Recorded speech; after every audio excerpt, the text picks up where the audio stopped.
I now call the June 2nd, 2026 Finance Committee meeting to order at 6:48 p.m.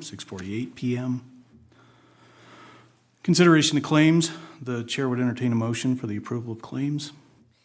Your Honor, I'll make a motion for consideration of claims to be paid in the amount of $224,092.16. Payroll and liabilities for 5/15/2026 and payroll for 5/29/2026 in the amount of $586,989.09 for a total of $811,081.25.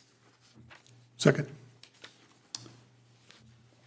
I have a motion by Councilwoman Johnson and a second by Councilman Bailey to approve consideration of claims to be paid in the amount of $224,092.16, payroll and liabilities for May 15th, and payroll for May 29th, 2026 in the amount of $586,989.09 for a total of $811,081.25. Is there any discussion, questions, comments, or concerns? Your Honor, I just wanted to let you know I did reach out to Ms. Harris on one of the returns on there was a $300 return for the honey fly, and she did confirm that the state said they did not have to pay that fee again, and so that was returned to them. So we made a refund, I'm assuming, because of liquor. Mr. Chair, yes. When Honey Fly applied for their retail liquor license, they also applied for a separate winery permit. It was our understanding that it was an additional $300 for the winery permit, and the liquor division came back and said no, that was not necessary. So we are issuing a refund to them for that dollar amount. Perfect. So it was covered in their state fee. Excellent.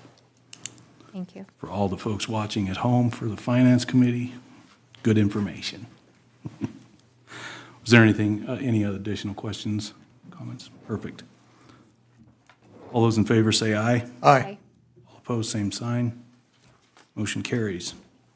Is there anything additional to come before the committee this evening, Director Harris? Mr. Chair, the only other thing I would add is this is the second to last finance run that we will have this fiscal year. So the one that you approve on June 16th will be the final accounts payable run for the fiscal year 26. Perfect. And this was a relatively light one, not terrible. So thank you, Director Harris. Without objection, we will adjourn at 6:52 p.m.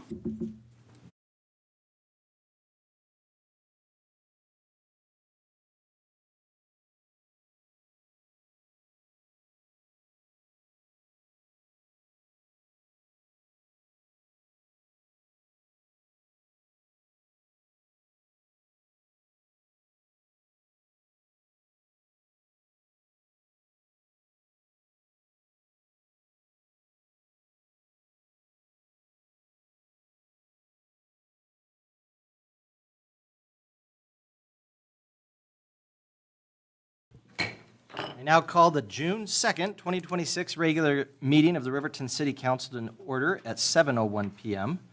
I will lead us in the Pledge of Allegiance, after which Councilman Bailey will give us the invocation. If everyone could please rise and remove your hats. I pledge allegiance to the flag of the United States of America and to the republic for which it stands, one nation under God, indivisible, with liberty and justice for all.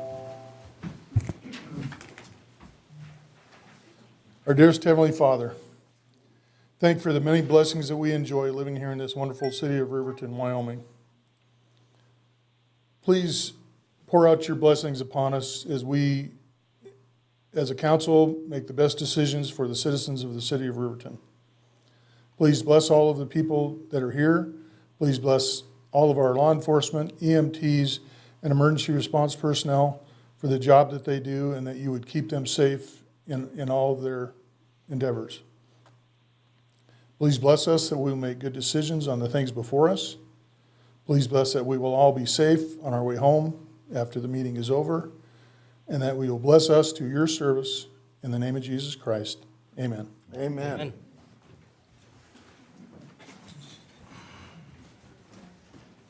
Thank you, everyone, for participating in both of those.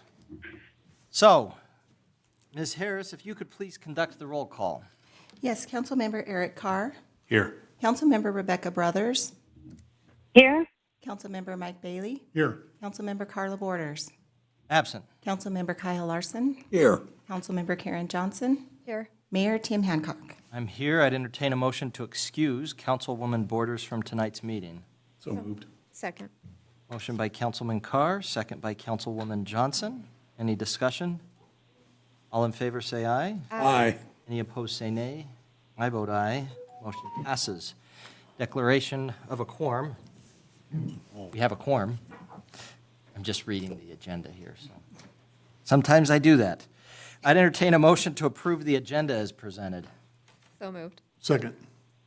I have a motion by Councilwoman Johnson, second by Councilman Bailey.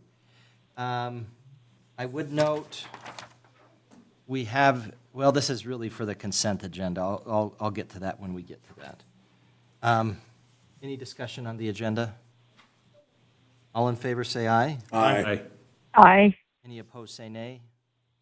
I vote aye. Motion passes.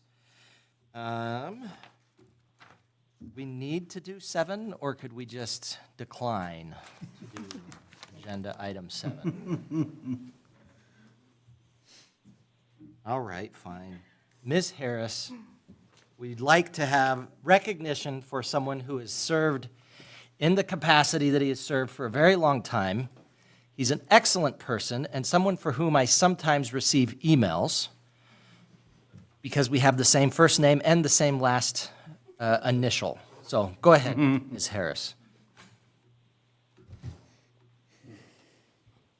Tim H., if you'd like to come up, please. Mayor, council, and members of the audience, this evening we recognize Tim HUGUS, who is retiring after 22 years of dedicated service to the city of Riverton. Tim has served as our Information Technology Network Administrator, leading a small but mighty team of 3. Under his leadership, the department has kept the city's systems secure, reliable, and functioning smoothly, often without anyone ever seeing the work happening behind the scenes. In a field that changes constantly, Tim has been the steady center, guiding his team with patience, clarity, and a deep sense of responsibility. One of the things we will miss most is Tim's untimely sense of humor, the kind that arrives exactly when the room needs it. Whether we realize it or not, he has a way of cutting through tension with a quick comment or a dry observation that reminds everyone to breathe, reset, and keep moving forward. But even more than his humor, Tim is known for his deep care for the people he works with. He checks in, he notices when someone is having a hard day, he makes time to help even when his own workload is overflowing. His colleagues trust him not just because he's good at what he does, but because he genuinely cares about their success and well-being. Tim leaves behind a legacy of reliability, integrity, and quiet leadership. His work has touched every corner of this organization, and his influence on his team will continue long after he steps into retirement. This evening, we are also joined by Adam Wyrick, Tim's longtime colleague and network systems analyst. Adam has worked side by side with Tim for many years, and his presence here speaks to the strong professional partnership and friendship that they've built within the IT department. Tim, on behalf of the city, we have a token of appreciation to present to you in recognition of your service, your leadership, and the heart you've brought to this organization. Thank you for your commitment, your expertise, your humor, and the steady support you've given the staff across every department. We wish you all the best in your well-earned retirement. Thank you.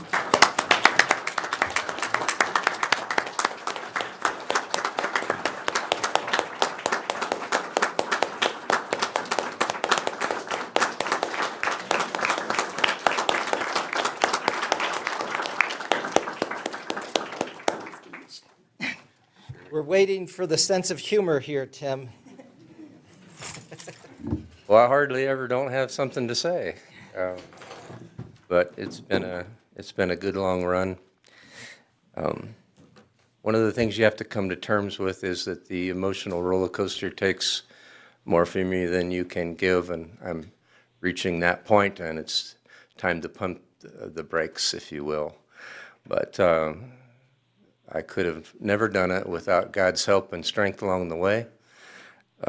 the support of my wife and friends and family. Many have surprised me tonight by showing up. Adam, couldn't ask for a better right-hand man. Everybody knows he's the real deal, and I'm the right-hand man.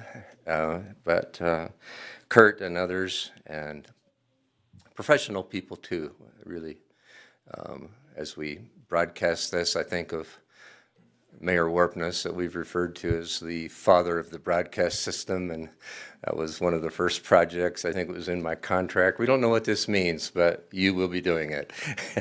And working with CWC and their distance learning teams they were deploying the remote classrooms across the state at the time, and they helped us with the materials, and we built it, and lots of other projects since then. Obviously, current bosses and past bosses, and the camaraderie and support of a lot of people. You know, we just had our survey results that gathered up for that here a while back, and I think one of the things that was mentioned during that presentation was the support. Not that you don't always get support from above, but there's an awful lot of horizontal support and affirmation from your peers in the trenches, and I'm grateful for all of those things and the kindness and friendships that you all have taken the time to make with me. Thank you very much.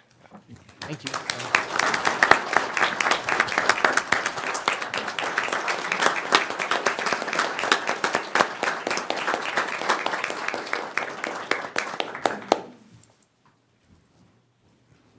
Well, you left some big shoes behind. I would say in the time that I've been able to work with you both on the council and since being mayor, I have found that you've been so reliable in terms of being able to solve problems quickly. We've had things that have come up that I feel like you guys have just jumped on. And I've appreciated it and your professionalism. Anytime I've talked with you or had any issues to discuss with you, you've always been very willing to answer quickly and honestly, which is helpful, especially in the IT world where it's like, well, I don't know, but I'll find out. And appreciate you, Tim. Keep up the good work in terms of retirement. Retire well. Don't turn into some of these other guys that retire and we bring them back all the time. So thank you for your service. Yes, sir. And again, Tim, thank you. IT and a lot of the other jobs in the city are one of those where it's sort of a no-win deal, because if everything's running smoothly and there's no problems, well, you're not doing anything, are you? And then if everything's broke down and it's chaos, well, why aren't you fixing all that? And so it's one of those, and the, water and sewer guys get the same thing. As long as the water's running, everybody's happy. When there's a problem, it's like, well, what the heck, So we appreciate all the hard work and the behind the scenes, and you guys just managing the magic that makes everything work. So appreciate it very much. All right. Well, in the spirit of recognition, we have other recognition to do right now. Chief, why don't you come up and I'll come meet you down here and we'll do all of those right now.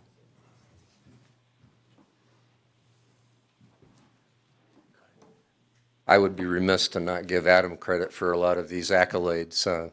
His genius and fortitude and hard work has made me look really good for a lot of years. And so I know I mentioned him earlier, but a tremendous shout out to him, and you'll be in the best hands absolutely possible. As for the humor, I don't know about the humor, but I would tell you a quick story. Sorry. We've been trying to decide what to do upon retirement, and there's so many neat places to go and see, and we couldn't decide. So bought a map of the United States, and I thought we'll just throw a dart, and that's where we'll go, because we can't decide. And so that's what we're going to do. Going to spend a couple of weeks behind the couch.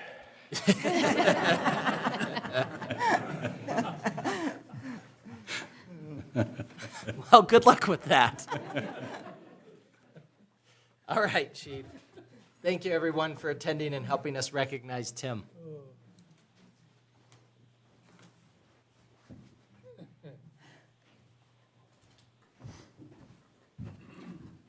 Thank you, Mayor and Council. Tonight we want to recognize several of our community members for what happened back at the house fire on April 30th. That day we suffered a devastating event which affected many in our community. Tonight I'll now go over some of the information about this fire. This investigation is still ongoing, but I wanted to provide an update of some of the information we have currently in our preliminary investigation. This includes evidence obtained by our detectives, as well as evidence still being examined by our state partners. The preliminary investigation is pointing towards an accidental ignition inside one of the bedrooms. More information will be released at a later time once a definitive determination has been made. That day on April 30th, about 1:31 p.m., smoke started coming out of a home located at 611 North Broadway here in Riverton. People noticed smoke coming out of the home, and 911 started flooding our 911 center. Some of the callers stopped their vehicles and ran towards the home. There were several people trying to get into the home to try to rescue the family inside. Ultimately, relatives, neighbors, and people seeing the burning home stopped what they were doing and acted without hesitation to render aid. 2 small children were trapped in one of the bedrooms and cut off from the rest of the house from an active fire. Smoke from the fire quickly filled the home with dangerous fumes. A group of courageous citizens quickly came together and tried to frantically reach the family trapped inside. Ultimately, through their actions, 2 children were rescued from inside the home. As emergency workers were arriving and faced the report of additional children still inside the home, the same group helped gather tools to assist the initial team of first responders. After approximately 10 minutes of trying to search the home for additional victims, the children's mother, Macy, was found and transported to a local hospital. She died a short time later. Indicators show that Macy ran through the flames to get to her children. We want to acknowledge that she did what any other parent would have done to save them. The circumstances which started her actions, the actions of Macy, with the courageous acts of several citizens of our community, helped make a difference. There are several awards several people will be recognized tonight. As part of a recognition, there's called a Meritorious Citizen Award. It is reserved for the recognition of individuals who have significantly improved their community through exceptional civic contributions, voluntary service, or acts of heroism. This first award goes to a citizen who was driving on North Broadway when he saw smoke coming from a home. He stopped in front of the home, saw that people were trying to get inside.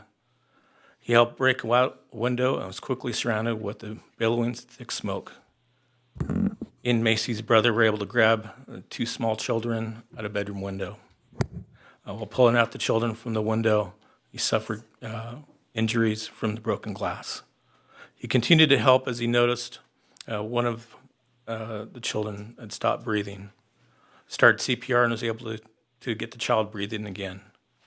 He handed care over of this victim to an off-duty nurse while he continued to try and search for other victims inside the home. At this time, we'd like to recognize Paul Bailey.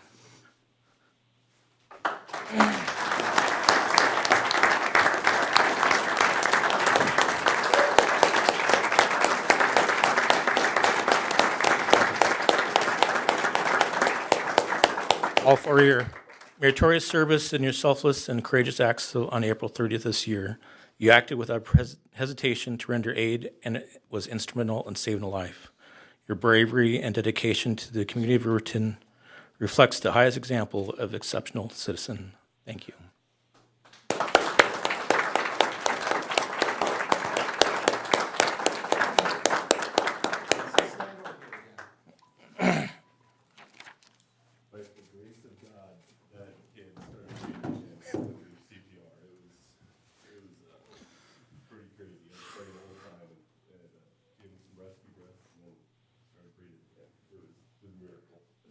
That's perfect.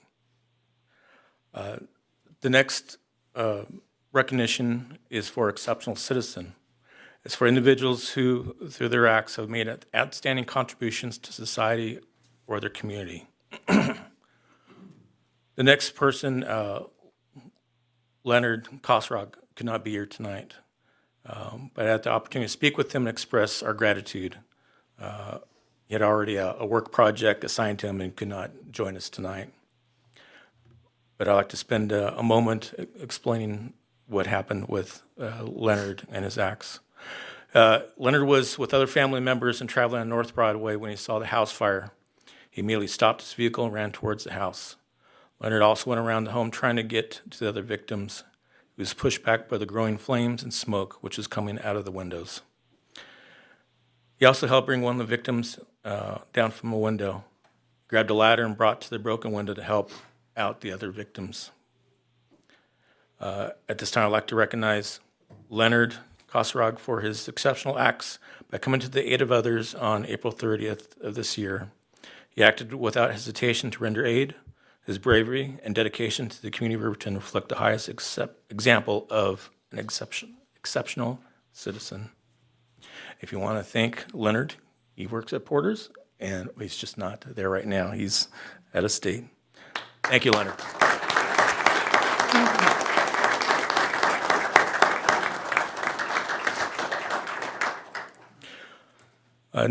The next one is also for exceptional citizen. It's for Tad Davidson. Tad also could not be here tonight, but I also had that chance to speak with him. Tad was with family members and traveling on Broadway when he saw the fire. He immediately got out of the vehicle and ran towards the house. He also went around trying to get to the other victims through the windows. He was pushed back by the growing flames and smoke, which was coming out from the windows. He entered the burning house, started going downstairs to search for victims. He was pushed back by smoke and was at the window to help bring out the victims. At this time, we'd like to recognize Tad Davidson for his exceptional acts by coming to the aid of others. He acted without hesitation to render aid. His bravery and dedication to the community of Riverton reflects the highest example of an exceptional person. He also works at Porter's, if you stop by and say hi. Thank you.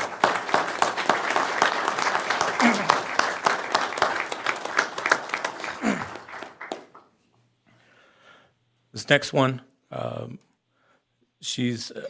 was assisting driving down North Broadway when she saw people running towards the burning home.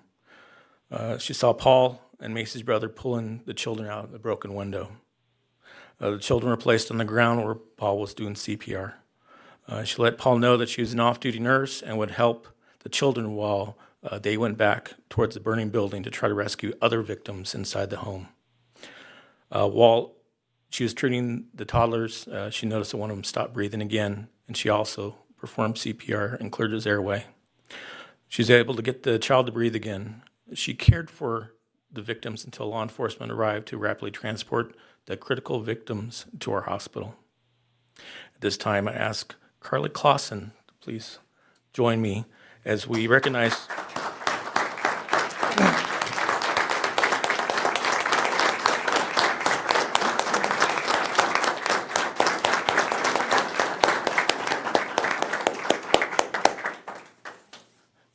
Carly acted without hesitation to render aid to save and care for 2 victims who needed your immediate care.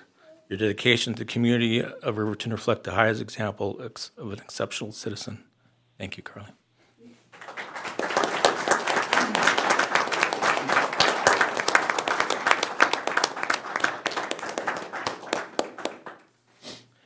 The next one was a neighbor.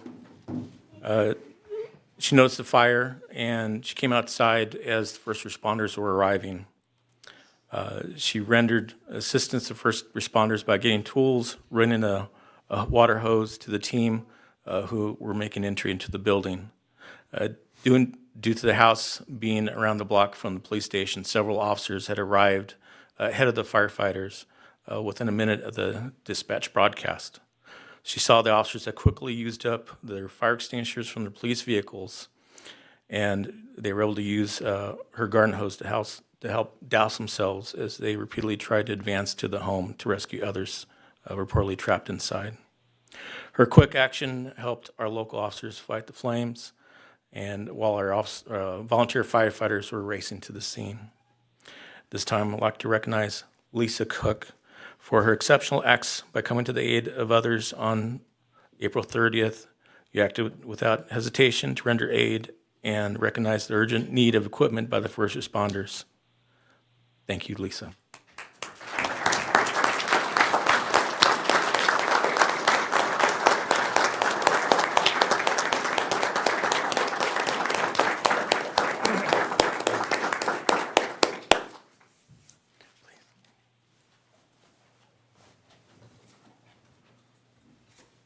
Our next recognition, I'm going to use his name up front because they're all wonderful people. Dan Adcock was also one of the neighbors at the house. He recently retired as our Public Works Operations Manager, where he faithfully served the community for several years. His dedication didn't stop there. When the fire broke out, he went out to help his neighbor. Whenever there was something that needed to get done, Dan was there leading a hand next to the neighbors, the heroes, and the first responders. Some of these acts included helping out bring out the children out the window, helped with first aid and worked with Carly, assisted in the active fire scene with equipment, tools, and helped gather information for the emergency crews. Dan was a big help at the scene, and he has a big heart. Whether as the city operations manager or being a great neighbor, he always reflected professionalism, dedication to our community, and exceptional service to Riverton. This time I'd like to recognize Dan Hancock for his exceptional acts on April 30th. You were instrumental in saving lives and stepped up to help your neighbor. Thank you, Dan.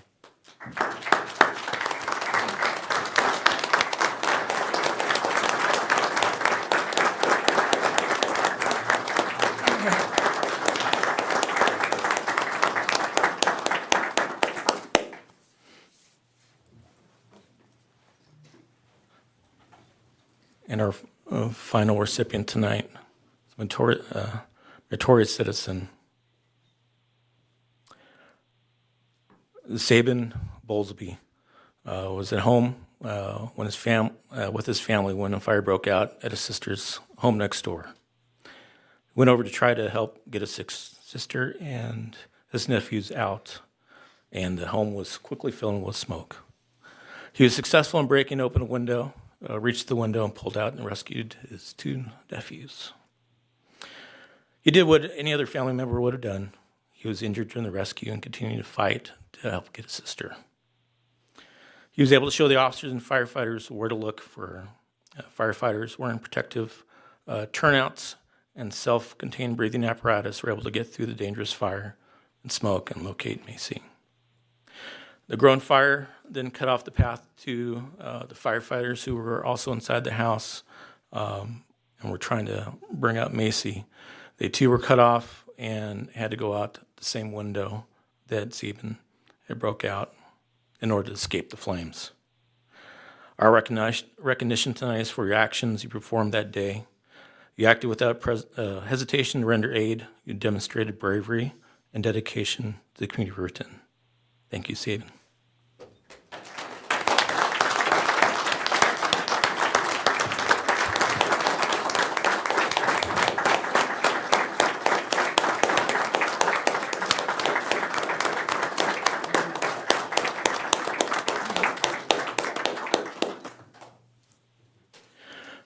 To the community of Riverton, we owe a great amount of gratitude to those who stand before you today.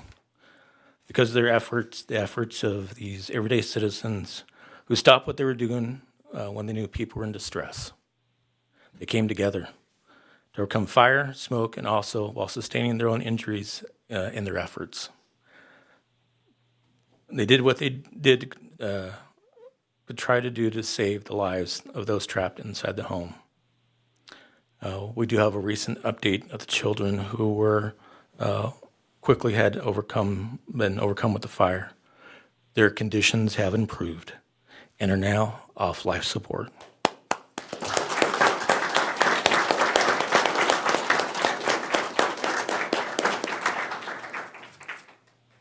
We thank you for what you did. Thank you for the devotion to the community. And like I mentioned that day, there are heroes who live amongst us. Thank you.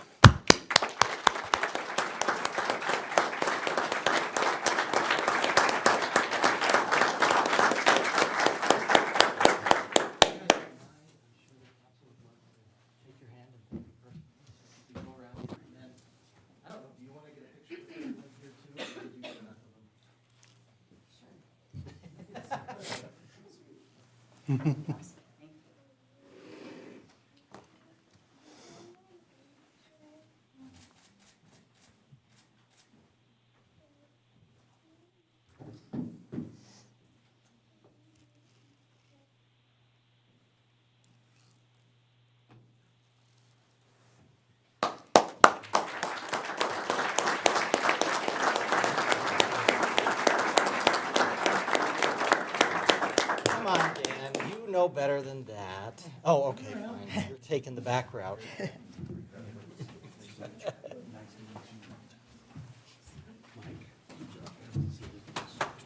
Thank you. Thank you. Well done, sir. Dan? Thank you. Thank you so much.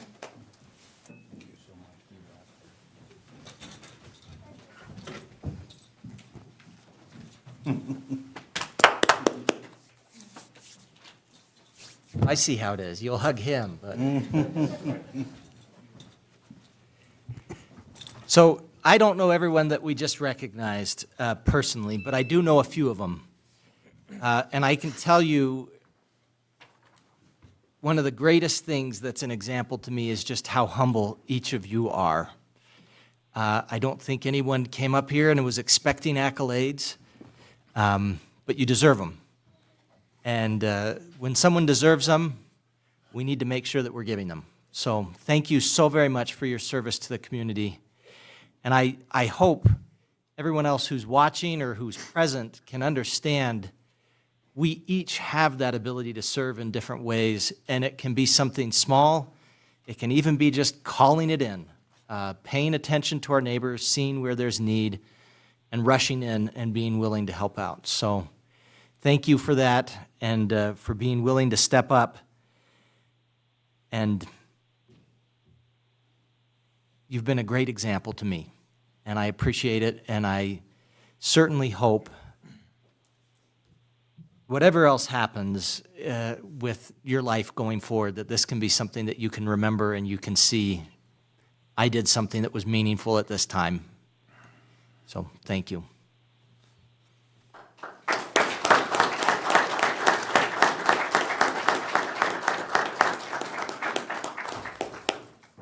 Now, we tend to be a little bit forgiving when it comes to people coming and going. So if anybody wants to step out right now, you're welcome to.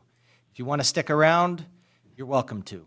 I'm not trying to shoo anyone out, but I also know people have lives, and sometimes we go until midnight. So I just want you to know it's not rude or a problem if you step out. All right, let's go to the council committee reports and council members roundtable. And how about we start with you, Mr. Bailey? Thank you.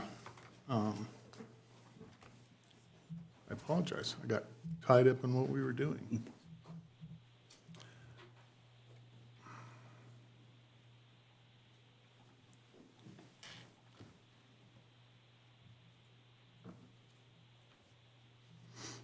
Again, I was out of town last week. I apologize. I did not have any meetings since we met last, and so, again, what we saw tonight just, again, makes me appreciate living in Riverton, Wyoming, and the kind of community that we have, and that people are willing to put their personal gain aside and help others. And I've never ceased to be amazed at the different events, again, and there's been some fundraiser events for the Bowlesby family. And again, they need a lot of help. They've got a big road ahead of them to battle. And so, you know, the little bit of stuff that we can help them with, I think will be deeply appreciated. And again, coming from a community where people are always very generous with our causes. And so I appreciate that very much. Thank you.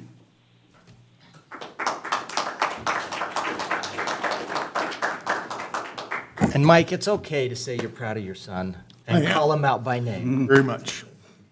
I just want you to know, I'm proud of him. I'm proud to know Paul. Yep. And everybody else here. I just, yeah. Anyway, wanted to say what he hadn't said yet. Councilman Carr. We'll Thank you, come Your back to you, Councilwomen and brothers. I'm not going to forget you. Thank you, Your Honor.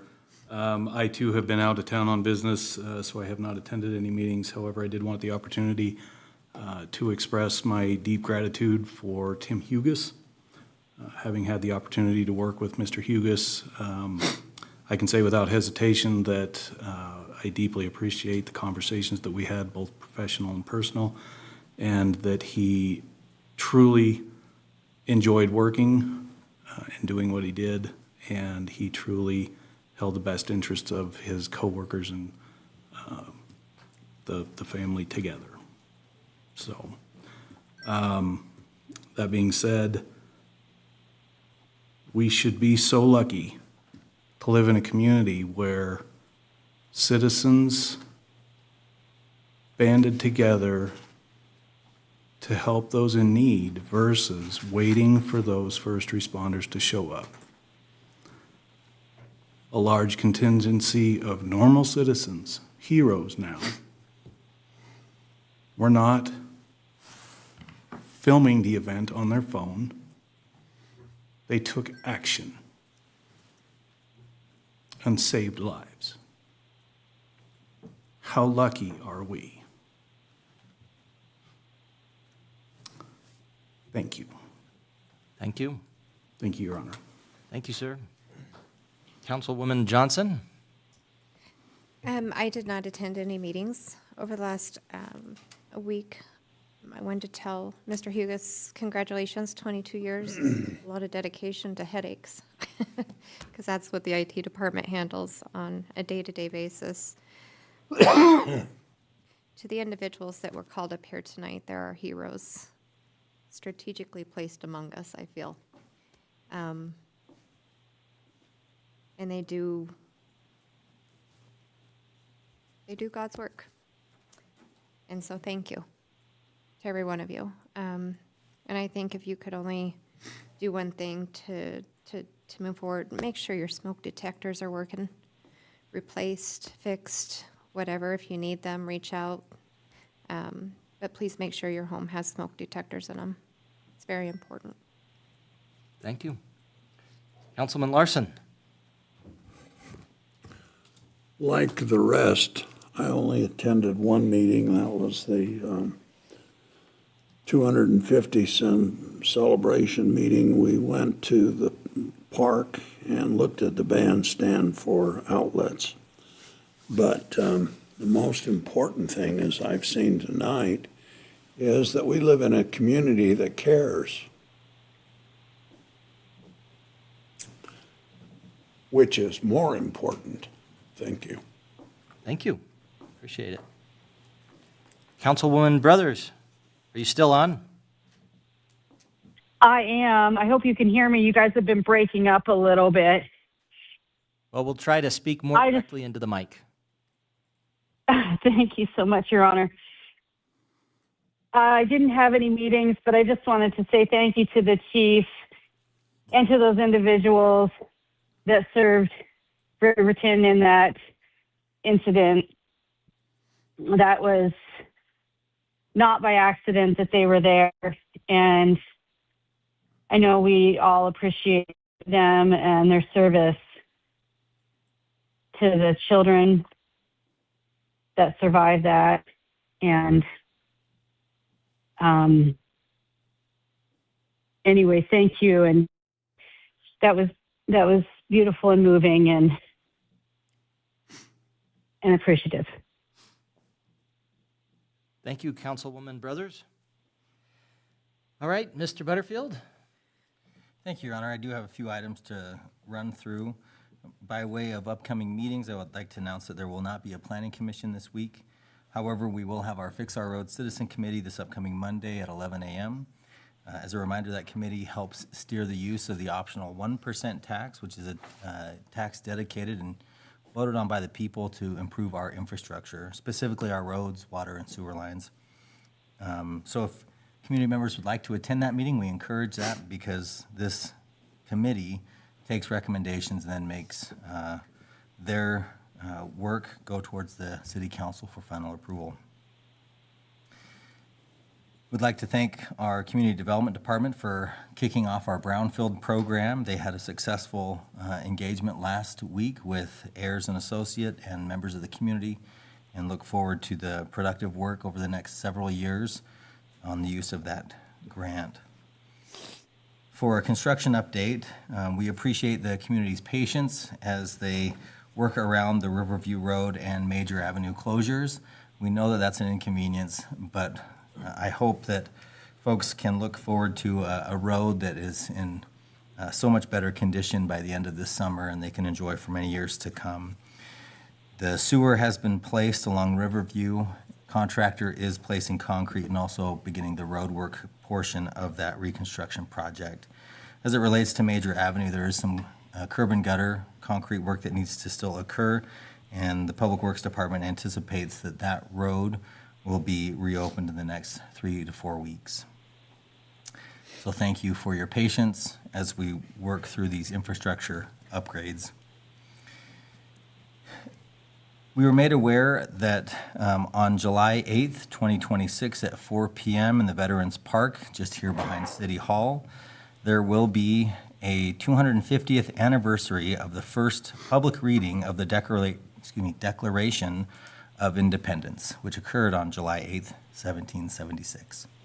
So please come out and participate in that. The community is welcome as we continue to celebrate our nation's anniversary. In closing, I echo all of the comments that have been shared thus far and encourage our community to still serve and move forward as the family responds to this tragedy. I am so thankful for the immediate response that was provided and also encourage that that response continues into the future as the family moves past the tragedy. I'd also like to express my gratitude to Mr. HUGUS for the many years that he has served the city of Riverton. He will be missed. He's a very one-of-a-kind individual and made a difference among our team. And I've always appreciated that, on a personal note, Tim was a man of faith and lived his faith and improved me in many ways. So we will miss him and definitely encourage him to not sit on the couch for too long and throw darts against the wall. Behind the couch. Yes, true, behind the couch. With that, Your Honor, I'll yield the floor. Thank you.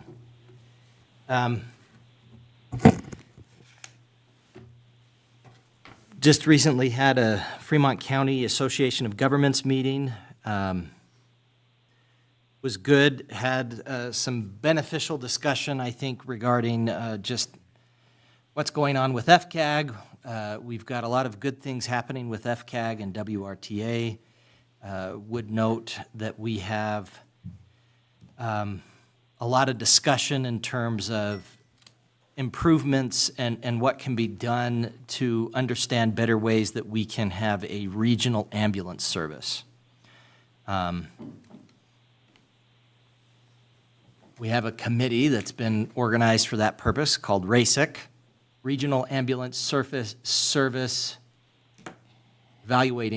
Evaluation Committee. Anyway, I'm looking at Tim Nichols for which word it is. So far, they've done an initial report, and they continue to look at and try to figure out exactly what can be done to improve service for ambulance and just where there's different areas that we can have ambulance be more available and what it can look like in terms of management. we look forward to their report going forward, but that's what took up most of our time at FCAG. Other than that, of course, we're in the throes of political season. We mentioned that last time. Would encourage you that as you are looking at candidates, as you're looking at causes, as you're looking at different things that are on the ballot, that you do your research. One of the things that I think is amazing about where we're at right now with our world is just how much you can find. I sit there and think about when I was a kid and I went to the library and we had these things called cards that you had to look up to figure out where a book was. My kids don't understand that. I could say the Dewey Decimal System and they think I'm talking about probably DuckTales. But the point is we have a lot of information out there, and I would encourage you that as you're looking at things that you can vote on to make sure that you're becoming aware of what it is, and feel free to reach out to people that are in the know. Because sometimes you might see things on Facebook and you're like, oh, that person knows what they're talking about. I can tell you from experience, not everybody on Facebook knows what they're talking about. Just feel free to get to the source. If you're wanting to talk about how were funds spent in the city of Riverton, for example, for this, that, or the other project, reach out to the city of Riverton. We can let you know. If you're wanting to know exactly how funds would be spent with a proposal, please feel free to reach out to us or whoever might be receiving those funds. So it just would encourage you that as you do that, be aware. Our staff can't sit there and say, hey, you should vote this way or this is what you should do, but they can certainly give you information and educate you on different things that you might need to be knowing about, for example, taxes or that sort of thing. So, thank you. That's it for my spiel. Next up, citizens' communication from the floor. It would invite anyone in the audience who wishes to address the council on something that is not currently set for a public hearing or that's not an agenda item. This would be the best time to come up and speak to us. You could also, if there's an agenda item that you want to speak about, different organizations do it different ways. But as far as I'm concerned, it makes a lot more sense when the agenda item is called. Just get my attention and come up and speak to us when the agenda item is called. It's so difficult to have someone say something and then remember what they said when we actually discuss the agenda item. So if you want to talk about something that's not on the agenda, this would probably be the best time. If you want to talk about something that is on the agenda, when we call the agenda item, just get my attention and we'll give you an opportunity to speak at that time. In either event, I'd ask you to keep your comments to 5 minutes. I have a timer up here, keep an eye on it. I can yell at you if you go past 5 minutes. I don't need to yell, I'll just politely ask you to please be done. But if you're a part of a group, I'd ask you to split up your time into 10 minutes between the different members of your group. In either event, I'd ask you to keep your topic, whatever you're speaking about, to the topic that's under discussion if it's during an agenda item. I would also ask you to refrain from using things like fighting words or directly commenting on other people in some way that might not be helpful to the discussion. So, that's my long spiel again. If you'd like to come up and speak to us now, please come up, tell us your name, and if you're with a group, what group you're with. Good evening, Mayor and council members. My name is Andrea Martinez-Watson, and I am the BCL-WBL coordinator for Wind River Job Corps. I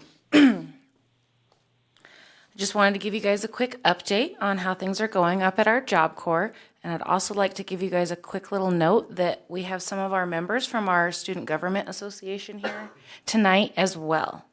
Well, have them come up. Don't be shy. We're not gonna Would you like to introduce yourselves? We're not gonna clap and give you a certificate unless you want us to do that. Go ahead, introduce yourselves. I'm okay. Hello, everybody. My name is Caden Wendell, and I'm the president of the Student Government Association at Red River Job Corps. Great job, thanks. I'm Leo, and I am the treasurer of Wind River Job Corps. All right, thanks, Leo. Good to meet you both.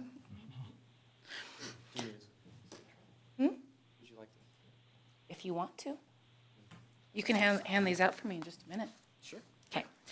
As of today, our current student count, what we call our OBS, we are at 135 students. Since January 1st of this year to May 31st of this year, we have graduated 23 students.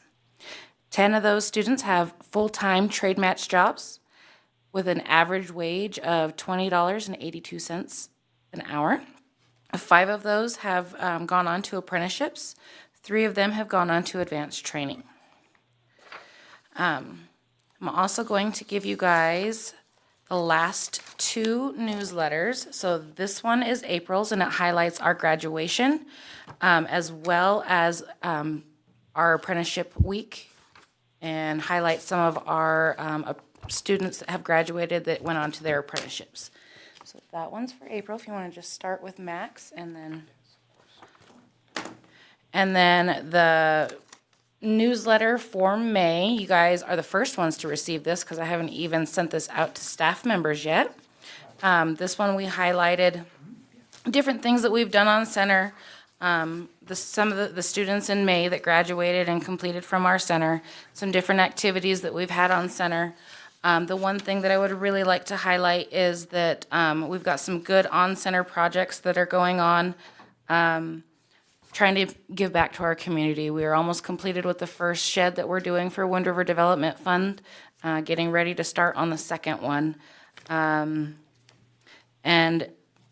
you'll have to forgive me that the copier made some bad copies on here, but we did recently lose one of our instructors. He passed away suddenly, unexpectedly for most of us.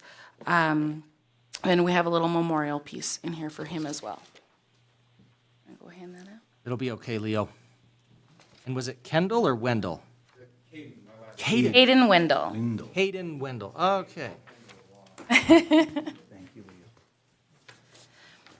Out of our 135 students, right now, currently, 37% of them are from Wyoming and 45.93% of them are from Colorado. We do have quite a few students that are from outside of our normal region. We've got kids from Georgia, Illinois, Kentucky, Michigan, Nevada, Oklahoma, Rhode Island, South Carolina, South Dakota, and Texas and Arizona. 90% of our students are residential students. 37%, like I said, are from Wyoming. Only 20% of our students are female, and 22% of our students are Native American. And that's all I've got for you guys today. Thank you. Appreciate it, Andrea, and thank you for bringing in, I'm going to call him Wendell again. I don't know why. Caden and Leo. Thank you both for being here. Keep up the good work over there at Job Corps.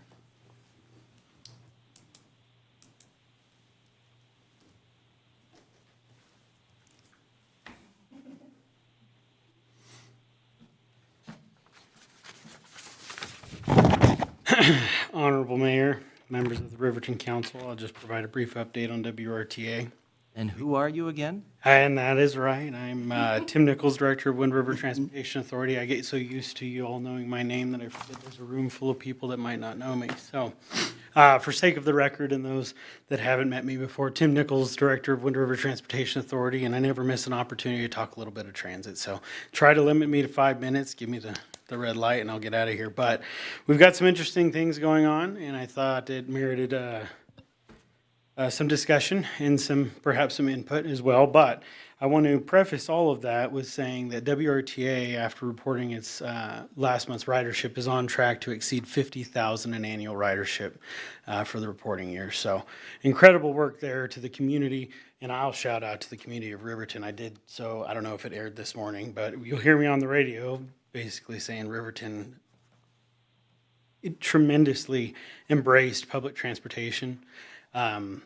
And is just continuing to find ways to utilize it. I brag about it wherever I go throughout Fremont County that in this integration effort with the Riverton Senior Center program, we have effectively bridged mobility in Riverton.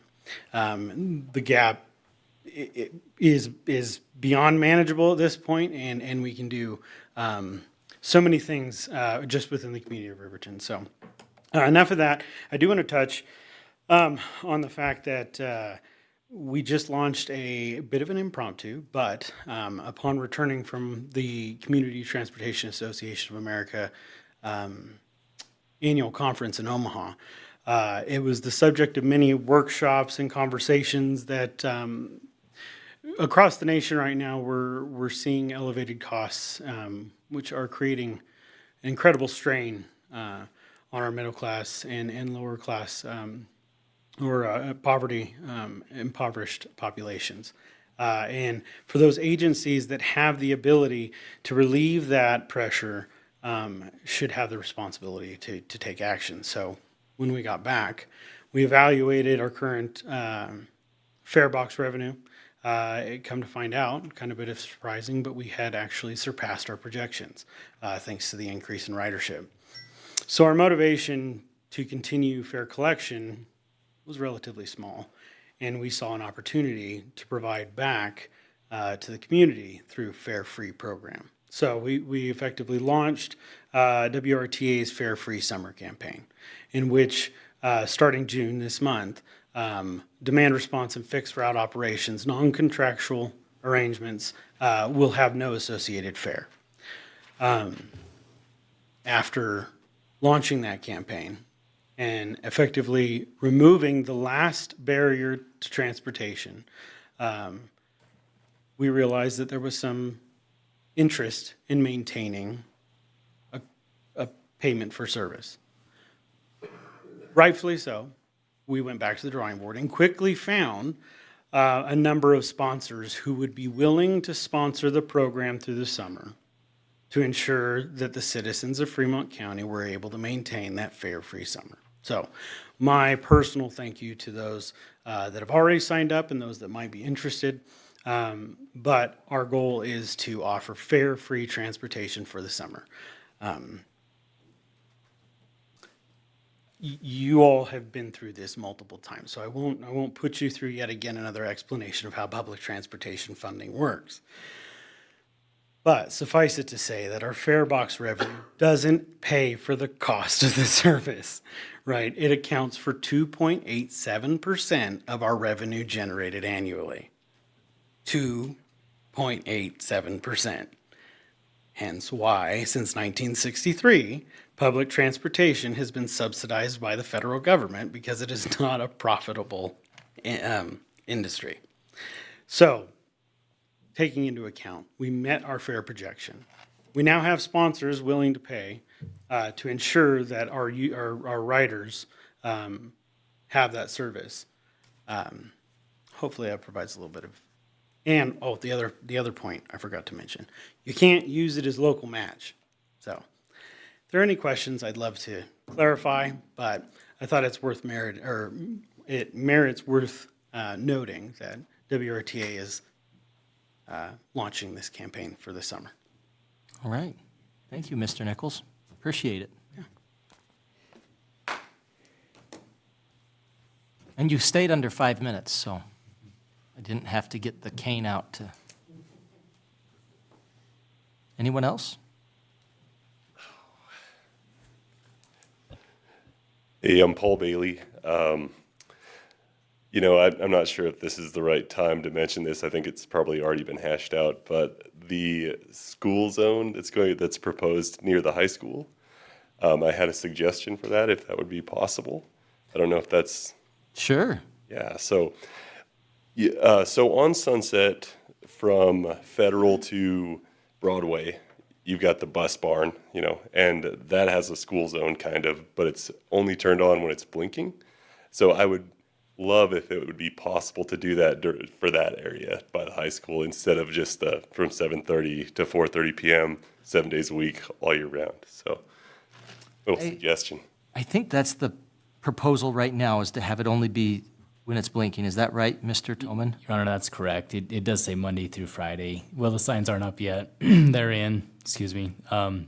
They say Monday through Friday. They will say 7:30 to, I think it's 3:30, and then when blinking. So in the summer, they'll be turned off is the idea. So. Oh, that's great. Okay. We read your mind, Mr. Bailey. We were already planning. Just think of the cumulative time that everybody spends there, Yeah. Anyways, thank you.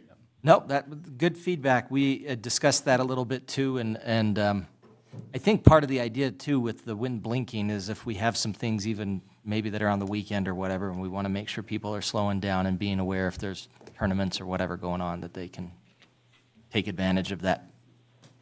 So we have the time frame and then the wind blinking. But I do think also the idea is that it's, I think the signage now is Monday through Friday. Our other ones are kind of like, just say, every day, 7:30 to 4:30, but these ones are specific, if I'm not mistaken, Mr. Hillman. Your Honor, that's correct. And we do have them in stock, and then they'll be going up very soon. So, yeah, when flashing, and they give approximate times, so. Okay. Thank you. Anyone else?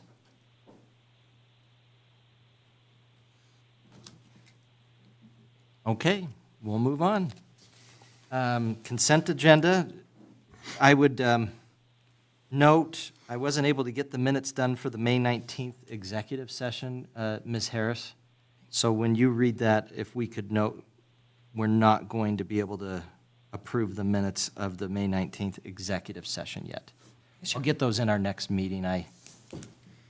Printer issues / there's a lot of things, but if you could read the consent agenda items, please. Yes, Your Honor. Minutes of the May 19th, 2026 regular council meeting, minutes of the June 2nd, 2026 Finance Committee meeting, Finance Committee recommendations from June 2nd, 2026, and Wind River Visitors Council budget. Are there any items requiring further discussion?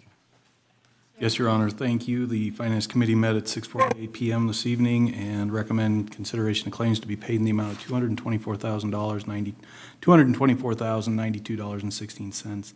Payroll and liabilities for May 15th, 2026 and May 29th, 2026 in the amount of $586,989.09 for a total of $811,081.25. Okay, thank you.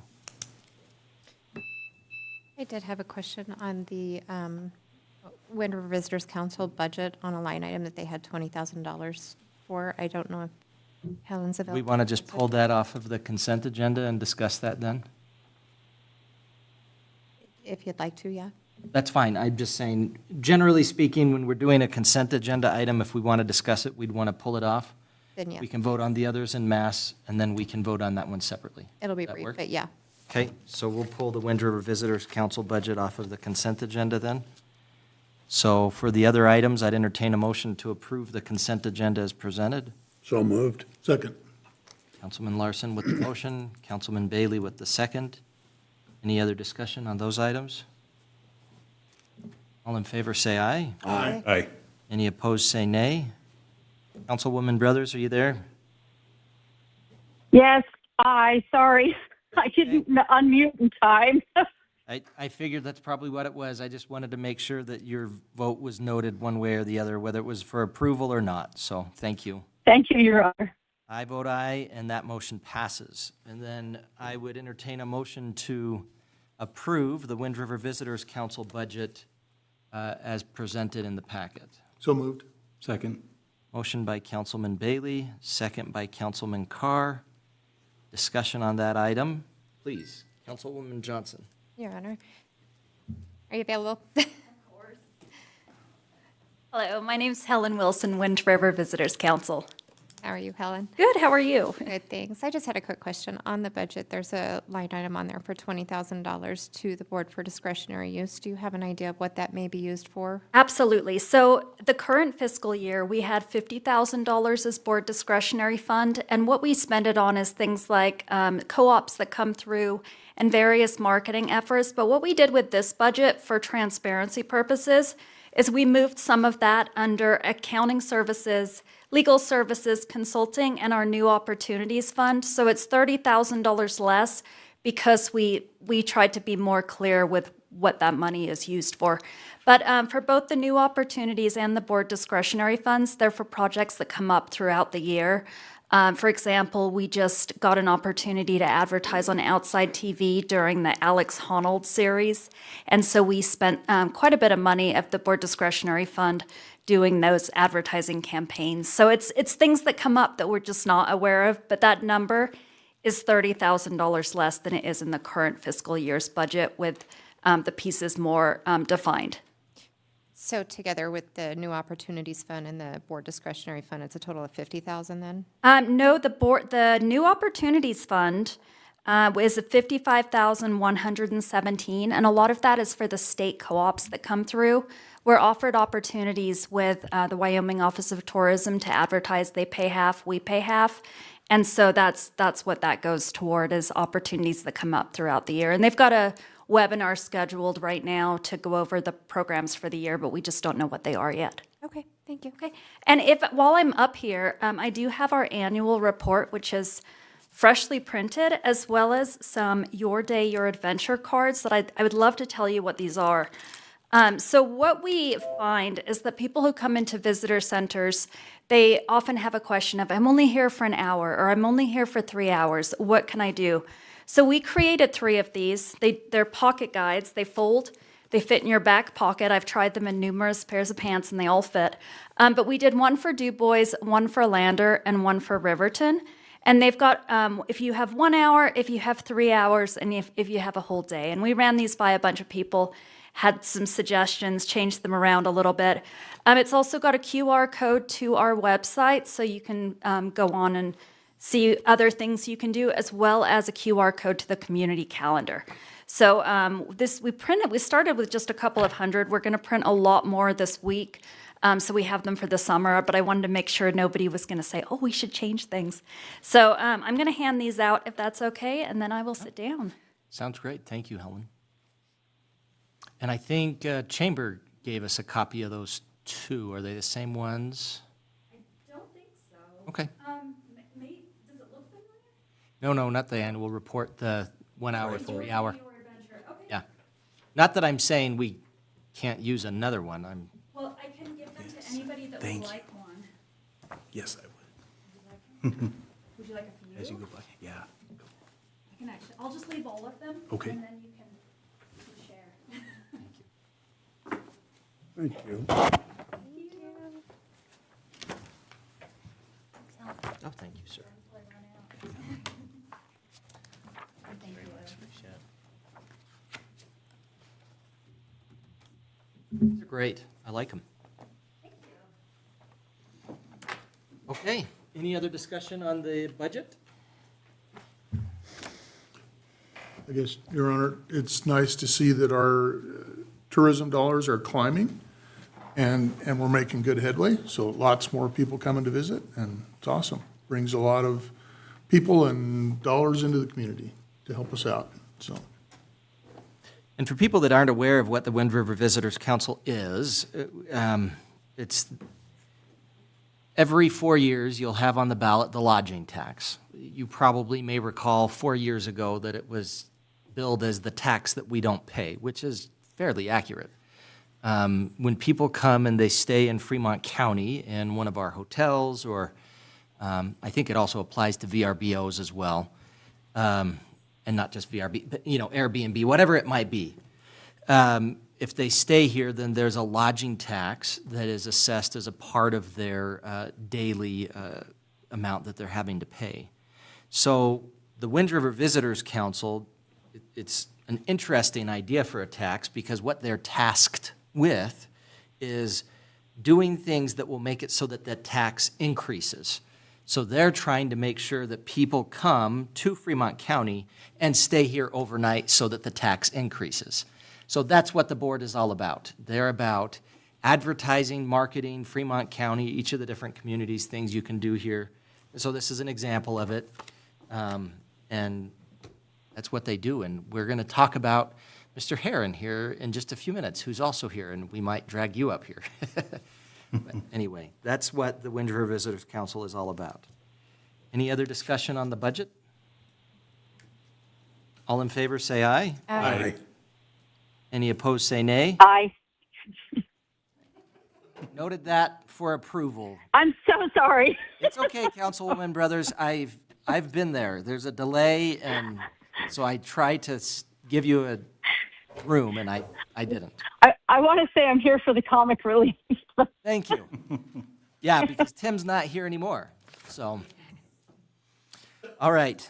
I vote aye, and that motion passes. Thank you for the discussion, and anytime we need to pull anything off the consent agenda is not a problem, so appreciate that we were able to do that and discuss it. Thank you, I appreciate it. Wind River Visitors Council Board appointment. Mr. Butterfield. Thank you, Your Honor. You have opportunity to reappoint Mr. Hal Herron to the Visitor Council. Mr. Herron has served on the council since 2021 and is eligible for one additional year of service. Pursuant to the Joint Powers Agreement, the board members have a maximum limit of 6 years to serve. Mr. Herron has done a wonderful job representing the city of Riverton on this board, and it's your opportunity to appoint him with the council's concurrence, Your Honor. Thank you. I would entertain a motion to reappoint Hal Herron to serve his last eligible year on the Wind River Visitors Council. So moved. Second. Motion by Councilman Larson, second by Councilman Bailey. Any discussion? Your Honor. You willing to serve, Hal? Yes, sir. Honor. You know, when you drive down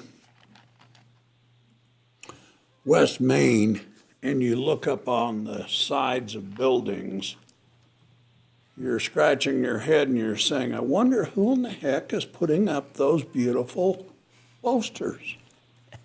They're on the Ranger, they're down at Kusel's, they're all over. Well, the man that we just appointed has been doing that for the last eons. And some people were thinking that he was promoting some other cities. And he really wasn't. He was promoting the beauty of Wyoming. And nobody paid him to do it. It was not, advertising fees or et cetera. He is service-oriented. Thank you. Thank you. We didn't get a letter from you. I mean, we got something from Helen saying she wanted to serve. I'm assuming you're willing to serve, Hal. You willing to do one more year? Yes, Mr. Mayor, can I approach? Sure, please.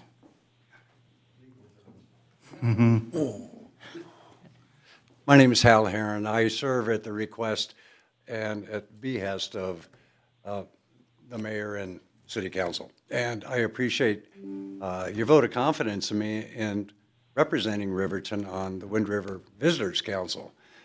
Councilman Larson, those are very kind words. I appreciate that. And to add a little clarity to your kind comments is, most recently, some of those images that you see up on the buildings have been paid for, indeed, by the Wyoming Visitors Council, the Destination Development Funds, probably the last couple years. In addition to that, we ran some art contests, and we selected the two best paintings out of the art contest, and they made some money. Then we took their paintings and made them into banners. And I know you're familiar with it, but the library has two of those. But anyway, yeah, it's been a fun project, and I would be remiss to let the record go uncorrected, but it has been an initiative by myself and Mike Martin, who is also very civic-oriented. But I want to thank Helen and the support of the Visitors Council most recently for helping us put up more. And it's been an eclectic mix. My idea was just art for art's sake. Some of them are Western themed and others obviously aren't. So anyway, I appreciate the kind comments about that. And yes, that was a long-winded way to say, yes, I will serve for another year. They already elected me treasurer. Yeah, what's that about? Well, I think you've served on the budget committee for most of the time that you've been there. Yes. So. Indeed. Yeah. Well, thank you, Mr. Herron, for being willing to serve, and yeah, thank you. Thank you. It's good work. Any other discussion? It's always weird to talk about people when we're voting on them for things. You could say mean things about Hal right now if you want, I suppose. We don't want to be here all night. Yeah. All in favor, say aye. Aye. Any Aye. opposed, say nay. I vote aye. Motion passes, and did note your vote for the record, Councilwoman Brothers. Thank you. Okay, Community committee appointment, pause for the cause. First off, I want to apologize that these have kind of been a little bit coming in a kind of a weird way, that we didn't have all of them together.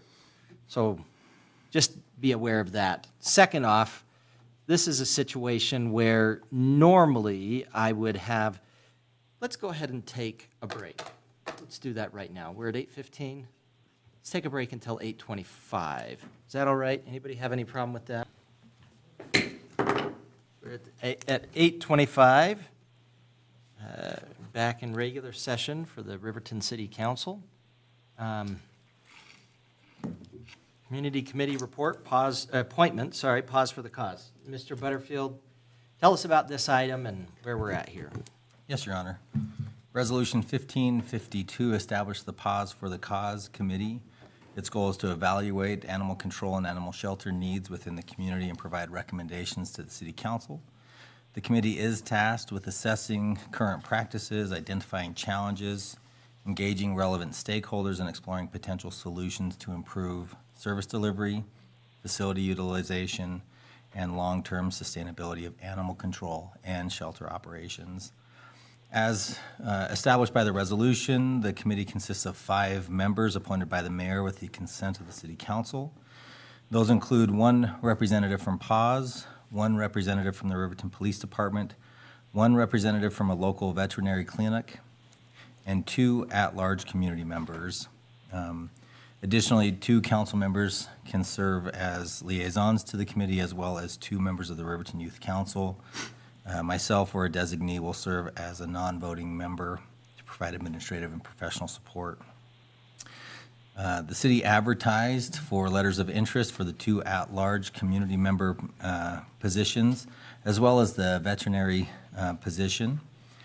There were letters of interest received from Terry Mitchell, Kimberly Prelitz, Chancey Wazelski, Amanda Wood, and Mary Ellen Christensen.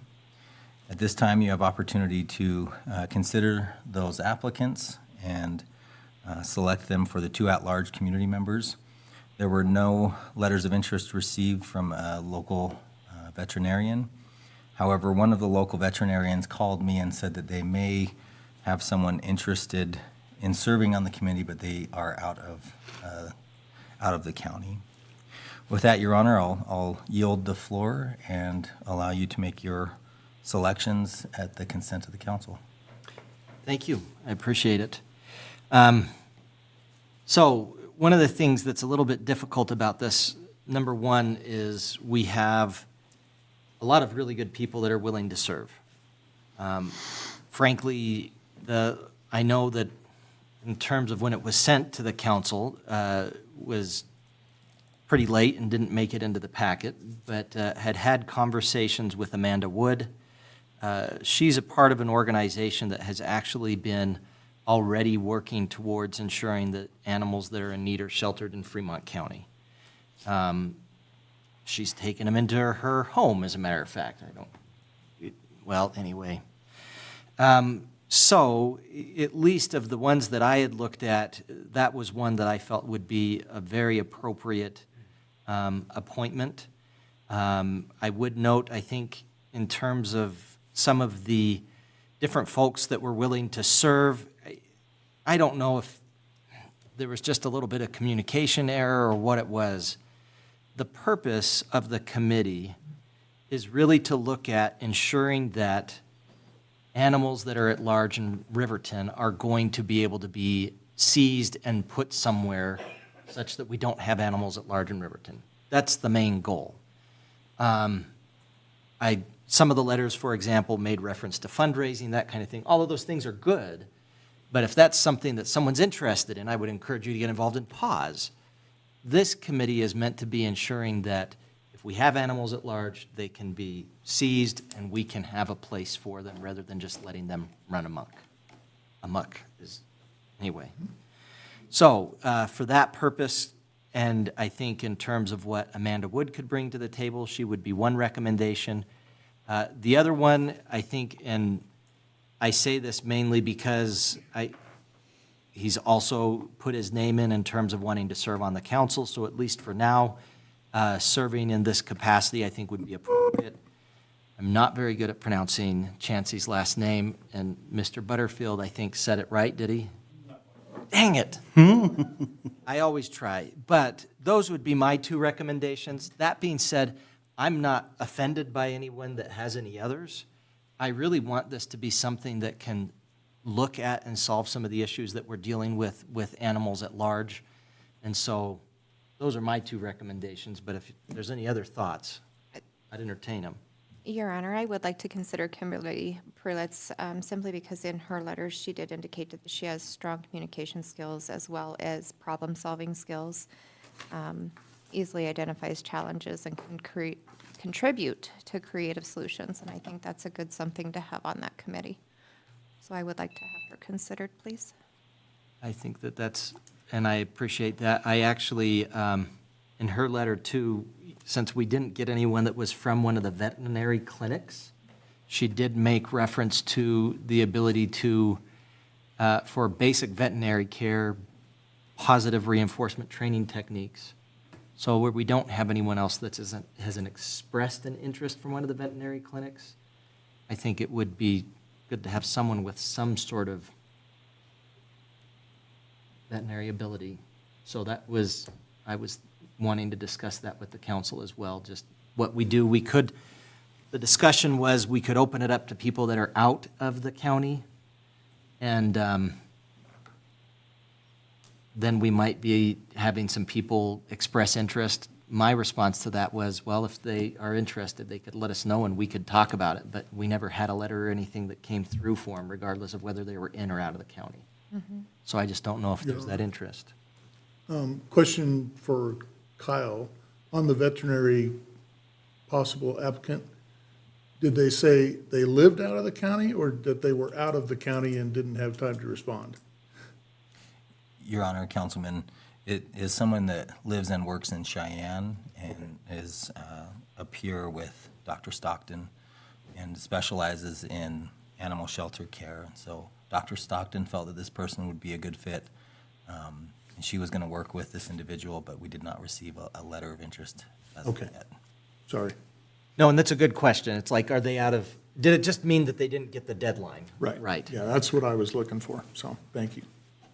Any other discussion? Do we have a motion for appointment? I was just saying it's up to the council to decide who they'd like to appoint. I think for right now, it would make sense to appoint Ms. Prelitz, and we can, if this Cheyenne individual maybe wants to be involved, we could have them at least as an advisory member or go back and Be a reconsider non-voting things. member and still attend. Consultant, Yeah. absolutely. Do we have a motion? So, Your Honor, I would move that we appoint Kimberly Prelitz as the veterinary representative and Chancey Lozeski Better? as a at-large member and Amanda Wood as the other at-large member. I'll second. All right, have a motion by Councilman Bailey, second by Councilwoman Johnson. Any other discussion on those? All in favor, say aye. Aye. Aye. Any opposed, say nay. Motion passes. I think I can vote on that since it wasn't my appointment necessarily, so I will say I vote aye on that as well. I'm usually very careful not to vote on things where it's my appointment per our ordinance. Okay, next item on the agenda is Community Service Contract Award Prioritization. Mr. Butterfield, I don't know if you had anything to report on this. We kind of talked about it, but. Your Honor, just real brief, you as a council have solicited interest from community organizations for funding. The council has made a decision to award community contracts in the amount of $240,000 in the upcoming budget year. However, you have opportunity now to specifically make those awards to the entities that made the requests. We can display those now, and we'll leave it to you for your prioritization.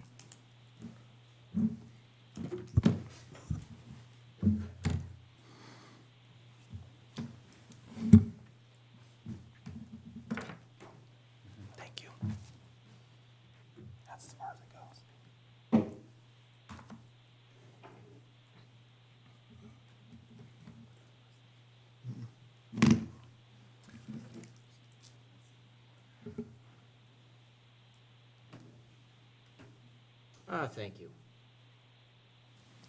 What's there? Teaser. This is why you don't run the IT department, Gary. Or I mean, not Gary, Brendan. Gary either. Among A. Yeah. Somehow I've confused Gary and Brendan today. Okay, so we had started discussion for this, previously had not reached any conclusions. One of the ways that we have discussed this in the past has been averaging out. We had already discussed at our last meeting, an average would not work here because we're at 257 for the average as opposed to 240, which is what we had discussed, was the amount we wanted to keep to. So what I guess I would say is what we've done in the past has kind of been, council member might say, this is the amount that I think is appropriate. We plug it in, we discuss it, and then we reconsider that. So are there any amounts that anyone just wants to suggest we can put up there for right now and use as a baseline and then move forward with them one at a time? Your Honor, I would say the 5,000 for the Riverton Volunteer Fire Department. I think that's unanimous every year that that's covered. Okay, we have that up there.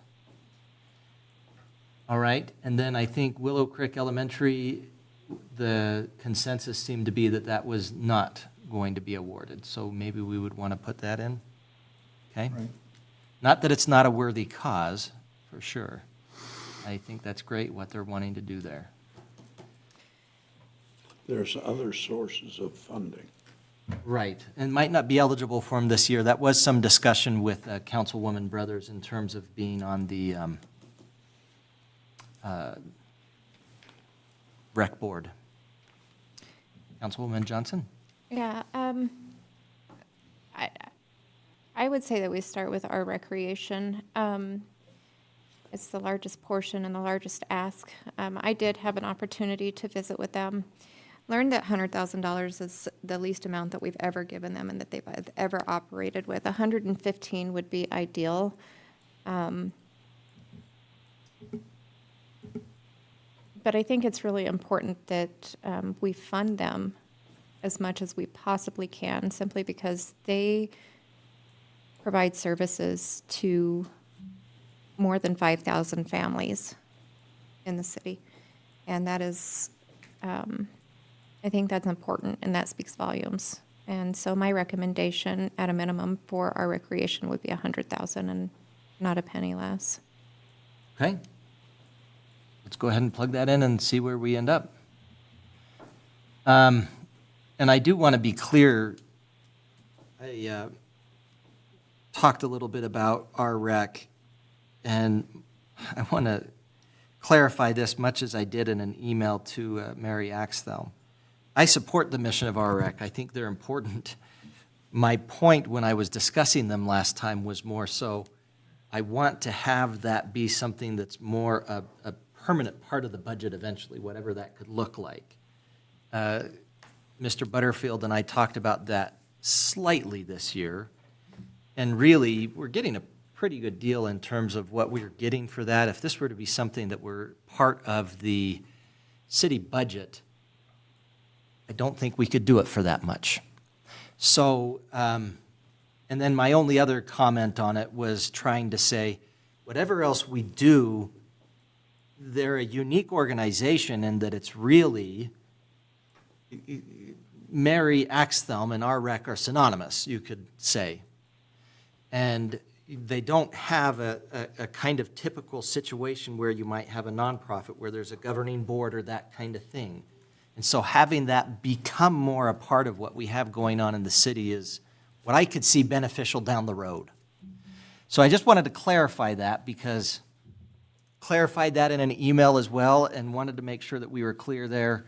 I fully believe that we need to have our rec a part of our budget. It's just where it is. Right now, I appreciate putting that in right there, and we'll see where we end up. Okay, where else?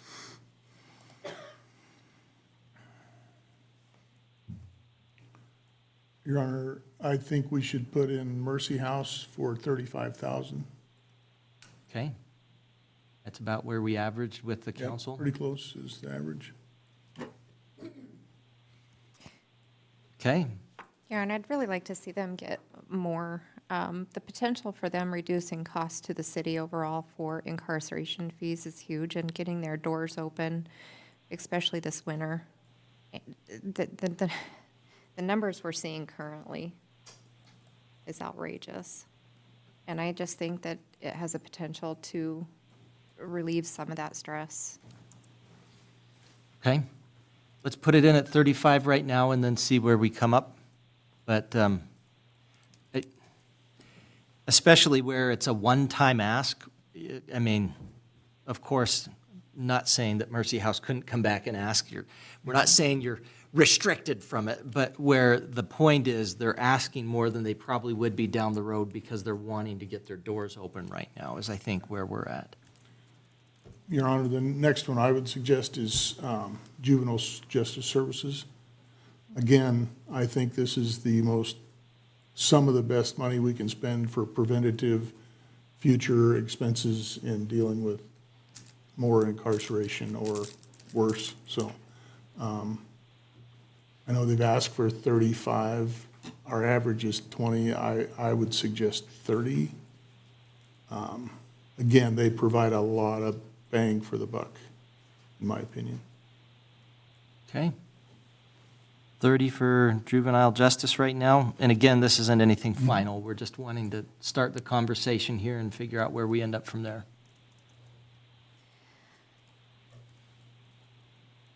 Let's see, where are we at? Chamber. Average there is 17, just about 18. I'm trying to remember what she had said a chamber membership was. 300. Well, I don't think it was that. For at least at the highest level, I think she was saying it was 5,000. 5,000 was the gold membership level, which I think is reasonable to support them. I would think, in my opinion, at the least, doing that, I think makes sense, at least for discussion. And then I would, as far as I'm concerned, I think money going to the chamber is important. I'm not trying to discount that. I know the ask was 49,000. To me, I think 17,000 is reasonable, though. But my point is somewhere between 5 and 17 is where I'm at. What did they get last year? 5, I think. Your was it. Honor. And then before that was 15. But this year is different. We have been tasked to do some type of celebration around July 3rd or July 5th, specifically the 4th by yourself. I think we need to support that a little more for the 4th of July. Well, and I think we do have some TAD funds that are going towards that. I think they got the largest amount of TAD awards. Yep. And so, not that I'm saying that your point isn't well taken, but yes, I agree. Okay.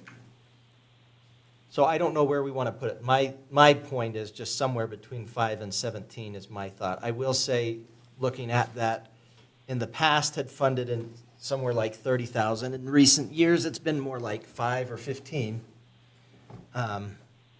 But I feel like we've got a lot of good things that the chamber is doing. They're also running the visitor center. And to whatever extent we can ensure that they have funding, I think is important, whatever that looks like, so. To get closer to the average, what about 5,000 for a gold membership and 10,000 to assist with the additional duties that they have for the 250th I think that's a good number. Okay. All right. Then, of course, we have PAWS, which is, despite being about dogs and cats, is the elephant in the room. Nobody's going to laugh because it's a... Your Honor, I would suggest with us having a committee that's going to study sort of the options that we have there, I would like to see us maybe put a little money aside, and after that, committees come up with some recommendations, use that to help implement their suggestions. So- I think until then, I think it'd be a little premature moving forward on that one. I know normally our contracts for services tend to be for a year, but then it's paid in quarterly increments. And so it may be what we could do if we're wanting to keep our options open, so to speak, for what we want to do with that funding based on recommendations from the committee. Maybe what we would do is we would have it just be a quarterly contract.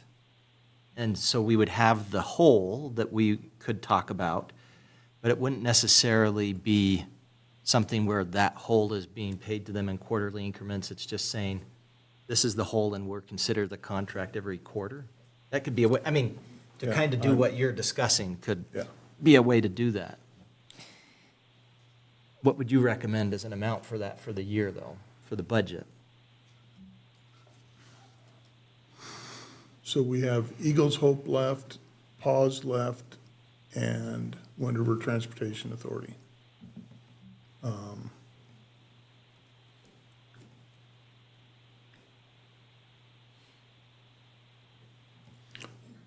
I would recommend that we do 30,000 for Wind River Transportation Authority. And 15 for Eagles Hope. And that leaves 10 that we could use as a placeholder for the pause scenario.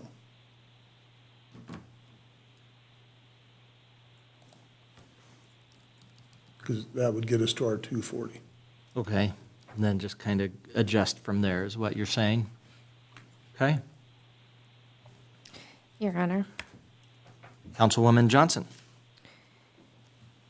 in light of recent documentation that was provided to me by PAWS, and the amount of, so we give them the building for $1 a year.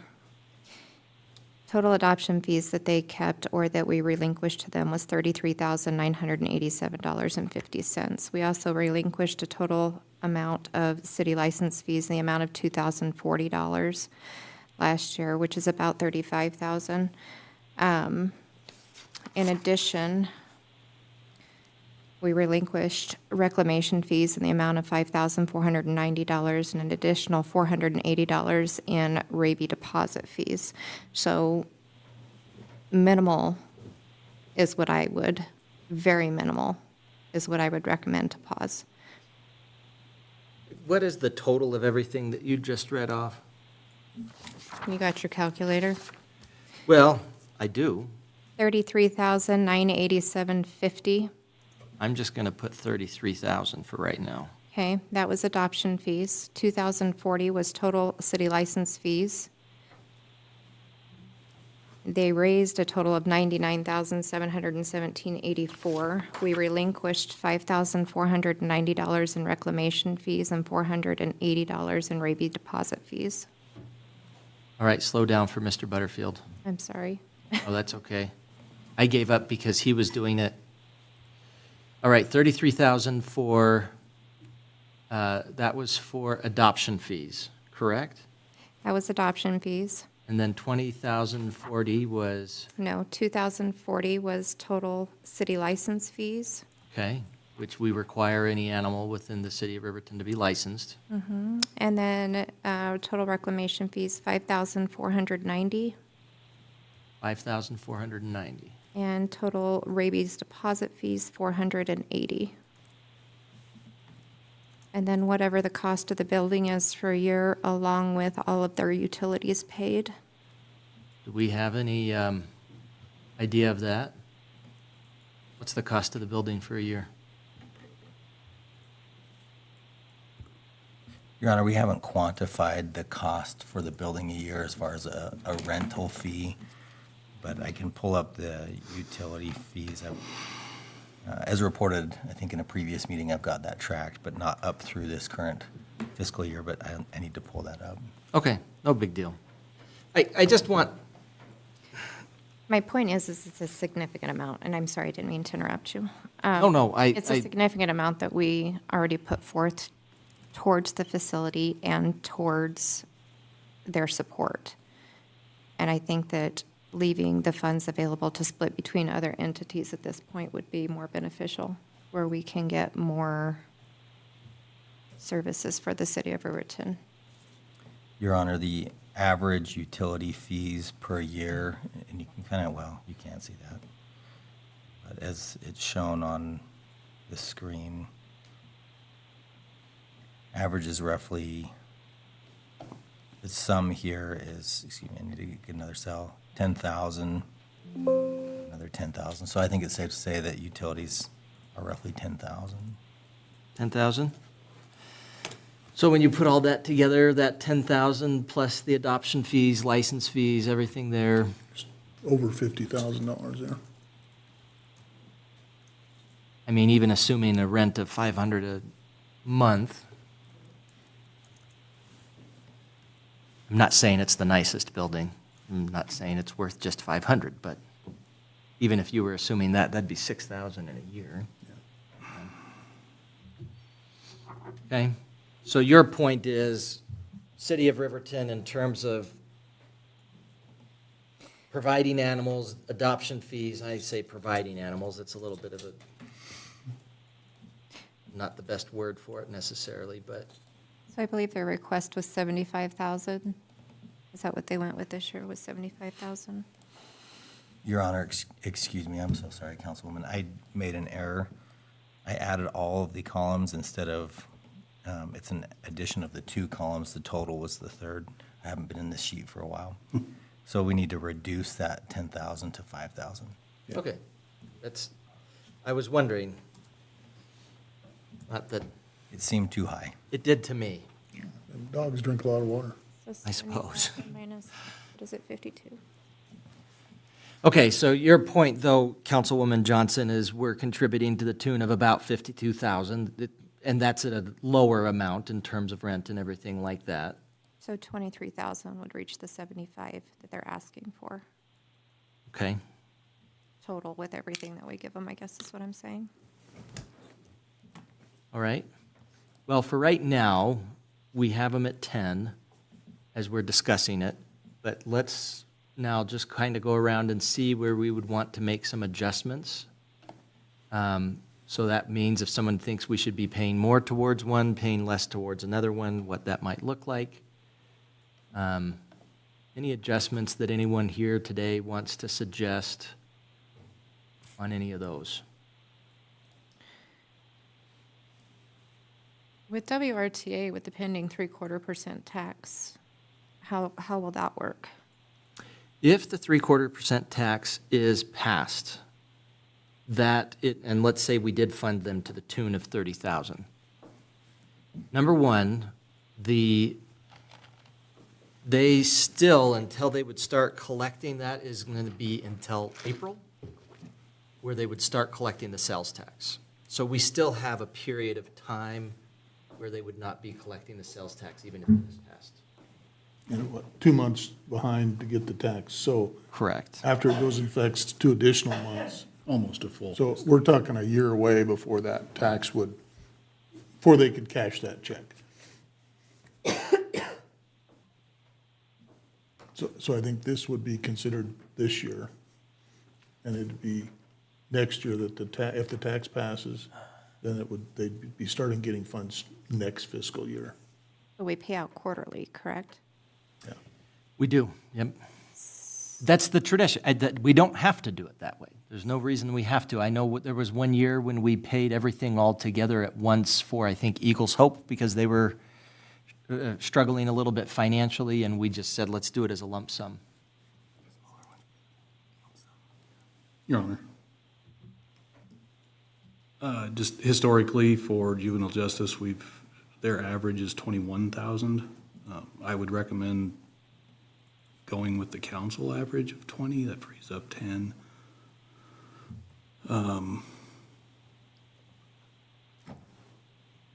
I keep on conflating Eagles Hope and juvenile justice. I see what you're talking about. So what had been discussed was 30. You're suggesting we would go down to the average of 21? Go to 20, just to make it round numbers, but historically, the average that we've provided juvenile justice was 21,667.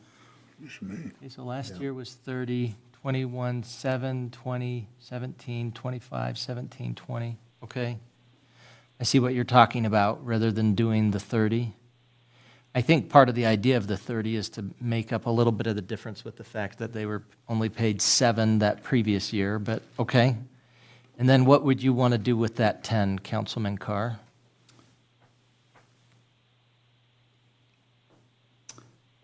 I think as we look at, the costs that we incur for or provide for PAWS, those are funds that have already been incorporated into their budget, right? They're used to seeing those.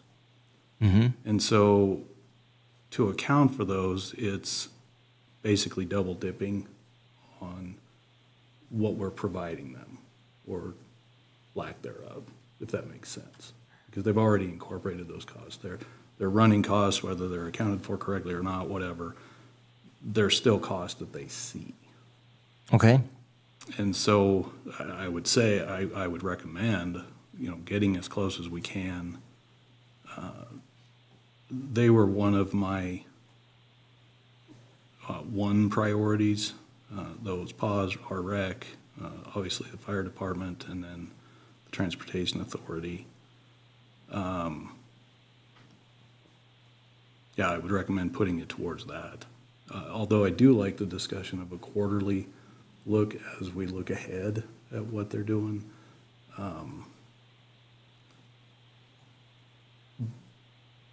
I do believe that unfunding for now will create an issue in the future where we're really trying to scramble once we've established a budget.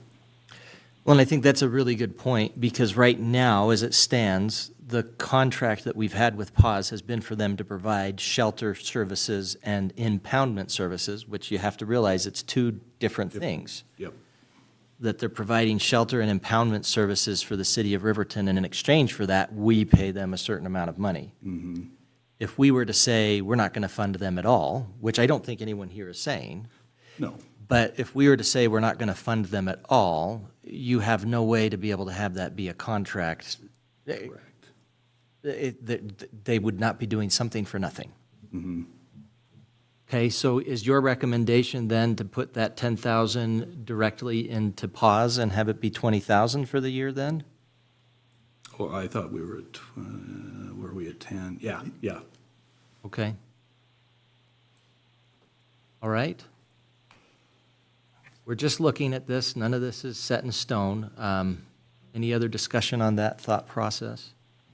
Your Honor, I'll say this. I'm disappointed that we're even considering funding animals over humans, animals and cars over humans. And it's not that I don't care for animals, because I do, but when we have the ability to save people from freezing to death in the winter, and we have an organization that's willing to open their doors and do that, and it's an opportunity to reduce costs to the city of Riverton, ultimately. And no disrespect to Mr. Nichols, because he's worked incredibly hard to get funding for WRTA, and it is a great service, and it helps people get to and from. But I think we need to really consider, are we looking at getting people a ride to work and a ride to Walmart, or are we looking at keeping people from freezing to death this winter? Yeah, it's a good point. I think it's hard, because one of the things that we have to keep in mind is the obligation that we have, and I've said this before, in terms of public health and safety towards the impoundment of animals. Unless we have money going towards that, that doesn't just magically happen. And so to whatever extent that's a part of what we need to be doing and a part of the contract with PAWS, until we have whatever's happening there sorted out and figured out if we're going to make any modifications. But I hear you. You'd get along with a lot of people that I talk to, because I always find it interesting if we ever put more towards something besides people. So, Your Honor, I would definitely say that every organization on here, even the ones that didn't receive funding, revolve around human services. And it's a bit of a fallacy to think that they're not. Every one of these organizations helps the community and the humans within the community. And it's very difficult to make these decisions. I agree. But when you say you're talking about an organization that's specifically going to be making sure people don't freeze to death, it's a powerful thing to say. I'm not disagreeing with you, Mr. Carr. I understand. And I know that we do have the warming hut that I think will continue to provide services, but the reality is that's not something that's a guarantee either. So it's hard to know. I've thought it's just a real shame that we lost the homeless shelter at all. I mean, it just was too bad. Been not operating for quite a while. Yeah. Your Mr. Honor. Bailey? And again, this is why, in the past, I've said it many, many times, this is the absolute worst meeting of the year that we have to go through, because we always have extremely hard choices. You know, I wish money fell from heaven like people sometimes think government does, but it doesn't. And, you know, if we just had an unlimited budget, we could just do all these things and we'd have the most amazing services and everybody be fully funded and all that, but we aren't. So again, we got to get to a realistic number. And I agree, they all have value. And, you know, I don't want to be the one out taking a walk with my wife and a dog attacks me because where they're running amok. And I don't want anybody to freeze to death in the wintertime because they don't have a place to sleep. So, you know, they're all important. And so I hope the public understands that we want all of these things to succeed and, you know, are important to us. So. Any other numbers that we want to adjust? I'm not suggesting we need to. I'm just saying these are things that were kind of put up there for the most part as a temporary. I mean, right now it balances. Yeah. But any other discussion in terms of what we would want to modify? I'd like to get the Mercy House at least to half of their request. Okay. Do you have a proposal for where that 15,000 would come from then? From WRTA. Okay. So your proposal would be to have WRTA at 15 and then Mercy House at 50? Is that where we're at? Yes. Let's go ahead and put it up there. I mean, Just look at it.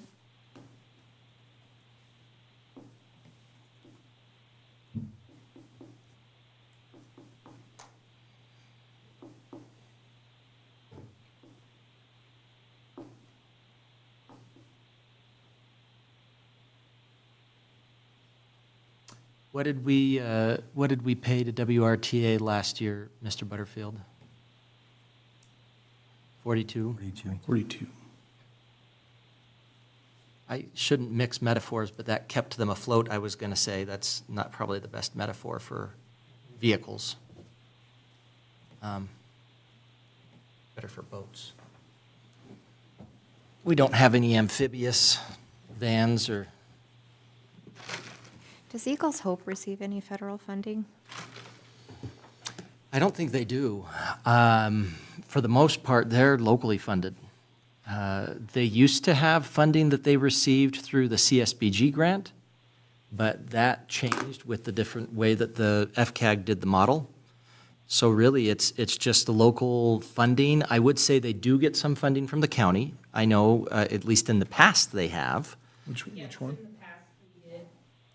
Eagles Hope. Yeah, okay. Because they house a lot of CAST clients, the Court Assisted Supervised Treatment Program, and so the county does provide some funding to them, but I sing their praises because they are a locally created, local organization that, I mean, even the name itself came from an individual who had frozen to death as a result of homelessness. I mean, that was part of where their mission started, was as a transition center. Yeah. Not that I'm trying to say one way or the other, I'm just... Your Honor, I like where it sits, and I think after we have our pause committee, if that $20,000 can be moved to WRTA to help further there, we could do that too, but it's hard to tell until after the committee meets and see what we can do to improve and what our actual needs are. So, repeat that, I'm sorry. I said after the committee meets, if a budget can be created with the funding that they receive, and all of the work that I've put into this says that they have plenty of funding to operate off of. But after the committee meets, if that $20,000 is not needed, then perhaps we could transfer that to Wind River Transportation Authority and get them at 35. Could you look just at, for the last couple of years, Mr. Butterfield, how 20,000 compares for PAWS for the last 5 years? 45, 45, I mean, we've been pretty consistent around 45, and then 40. What about before 40? Where were we at there? 40, 40, 34. Okay? And I mean, it's always a hard question because, like I said, that's the one that we actually have an obligation as the city of Riverton to ensure that we don't have dogs and cats running at large. Okay? All right. Well, we've kind of mulled over the numbers a little bit. Is anybody wanting to move for passage of this way, or do we want to make any other adjustments? Where are we at? Your Honor, I think where I'm having heartburn is we've got when you look at the percentages of the breakdown, clearly our rec is at 42%. And with the addition, moving Riverton's Mercy House to 35,000, that puts them at 15% of the total budget versus, or no, I'm sorry, 50,000. You're saying 50% of the ask? Is that what you're talking about? They're at 20%, leaving Wind River Transportation Authority at 6.25%. I was noticing that. I'm sorry, what? No, I was just. We were trying to find your numbers on the screen, but. Oh, they're not on the your screen, numbers. sorry. It's okay. They're in my own spreadsheet. You were just coming up with your own thing, and we were like, I don't see the numbers he's talking about. No, Okay. I'm sorry. Your Honor, Councilman, are you taking the percentage of the 240? Yes. I can add that in. Yeah, add that in as a table, Mr. Butterfield, our resident Excel professional. wizard.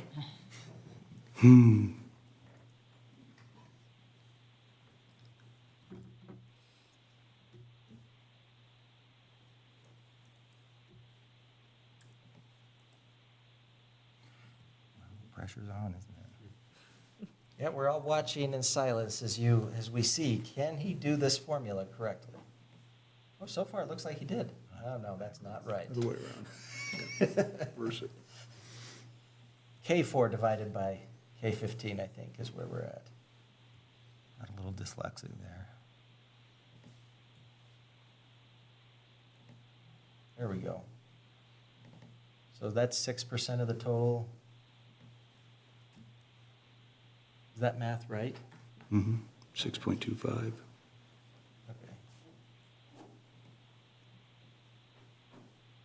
Nice. Look at that. That guy. We have the right guy in that position. Perfect. Okay, so what were you saying about I guess- that, Mr. Carr? The heartburn that I have is, and again, these are my top priorities. Starting at the bottom, Wind River Transportation Authority was a top priority. Riverton Volunteer Fire Department, RREC, and PAWS. Those are my 4 top, because those are the key essential services that the city, in my opinion, would be providing. And I think leaving Wind River Transportation Authority at 30,000 where they were, moving the Mercy House back down to 35, that 15% shows an incredible interest in the success of the organization, but it also doesn't diminish the key services. And so I guess So your proposal is to put that back where we had it as Mercy House at 35 and Wind River Transportation Authority at 30. Correct. Okay. That puts that at 15, And then as you 5% of their ask. look at the percentages, yeah, it seems more in line with essential services, Okay. with a benefit to Mercy House at 15% of the total budget. All right, well, we kind of need to reach a point where we vote. And right now, if I'm not mistaken, it seems like we're between those two things. In terms of saying, putting Mercy House at 50,000 and Wind River Transportation at 15, is that correct? Or are there other changes that people would want? I guess I would move to accept it as is now. Okay, so your motion then would be for this to be approved with the priorities as indicated on the screen right now? Correct. Okay, motion by Councilman Carr, do we have a second? Second. Second by Councilman Bailey. Okay? Your Honor, Yes, sir. I guess my point previously regarding the pause scenario, again, I think we should do maybe quarter at a time so that we have time to get our committee with some decisions in case that changes. Adjust. So I think that way we could look at it into first quarter, go, okay, we have or haven't got a decision, second quarter, et cetera, et cetera. Absolutely. So I think that would give us the ability to pivot mid-year if we need to other alternative kinds of ideas that come up in our committee. Again, I agree with Eric that I think animal control is a vital part of what the city is supposed to, be able to respond to. And so I think it's important. But again, I still prioritize human being care over animal care, but they're all important, and I don't want any of them to suffer. But again, unfortunately, we're in a position where we sort of have to split the baby a little bit in this decision, like we've talked about. And so I think this is a reasonable compromise from where we are, and we should move forward. I disagree completely. I cannot believe that we are going to prioritize Wind River Transportation Authority over Juvenile Justice Services, Eagles Hope, or Riverton's Mercy House. All three of those provide human services that sustain life. All three of them. And while Your Honor, can I? Oh, sorry. Transportation Authority, Yes. it's a great service. I get it. But we're also asking the citizens to impose a tax to help pay for it. And that's all I have to say about it. Okay, thank you, Councilwoman Johnson. Councilwoman Brothers, I was going to definitely have you chime in. Can you see what we have on the screen, or should I just read off the numbers as we're discussing? Yeah, I've been seeing it. Thank you. I just wanted to put my 2 cents in. I'd like to agree with Councilwoman Johnson on this. I'd like to, I know it might make us split and extend our debate a little bit longer, but I'd like to see the money go to Mercy House. I agree with the fact that I think that, the one-time use of that money is going to go a little bit further this year and really go to some major benefits for Riverton and be exactly what we need to help our population and some of the socioeconomic situation that we have happening year-round, and especially in the winter time. And the people that are getting the Mercy House up and running could really use that. So that's where I'm going to put my vote. Yeah, thank you. Okay, so then I was correct then that we have 2 council members that are suggesting, and I just want to be clear. I'm not trying to speak for anyone. I just want to be clear where we're at. 50,000 for the Mercy House 15,000 for Wind River Transportation Authority. That seems to be where Councilwoman Johnson and Councilwoman Brothers are at. And then Councilman Carr and Councilman Bailey are saying 35,000 for the Mercy House and 30,000 for Wind River Transportation Authority. Is that kind of accurate in terms of where the split is? Councilman Larson, where are you at on those? I'm with Mike. Okay. All right. So you're saying you would want to have Transportation and 30,000 Wind River Transit, and then, and I need to. 35 Mercy House. 35 Mercy House, thank you. It's what's up on the screen right now. Okay. All right. Any other discussion on that?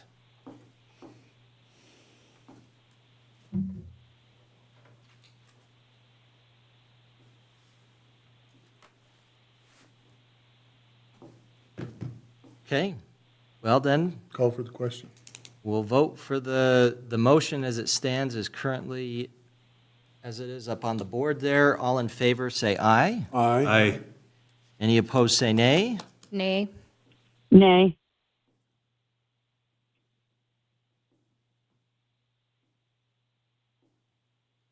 No pressure. Well, it's not the pressure that I usually get. Basically, if I were to vote nay right now, it would say that we have a split vote and we just have to keep negotiating and figure out where we're at. I'm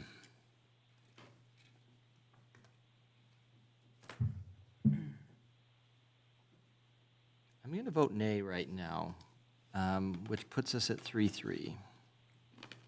And so that motion would not pass. Can we split the difference and go 5 and 5? Take Wind River Transportation Authority to 25 and Riverton Mercy House to 40. That seems to be the split. So you're saying put that at 25 and then Mercy House at 40? Correct. Okay. Would put us at 40% there? Okay, is that your motion? All right. Just trying to move along here, move the needle, huh? Is that what we're, motion by Councilman Carr, second by Councilman Bailey. And all other things remaining the same on there, but it would be 40,000 towards the Riverton's Mercy House, 25,000 towards Wind River Transportation Authority. It's the motion as it stands. Any more discussion on that? Can I, Your Honor, ask one of the representatives from the Mercy House a question? Sure. Whoever, Roe or...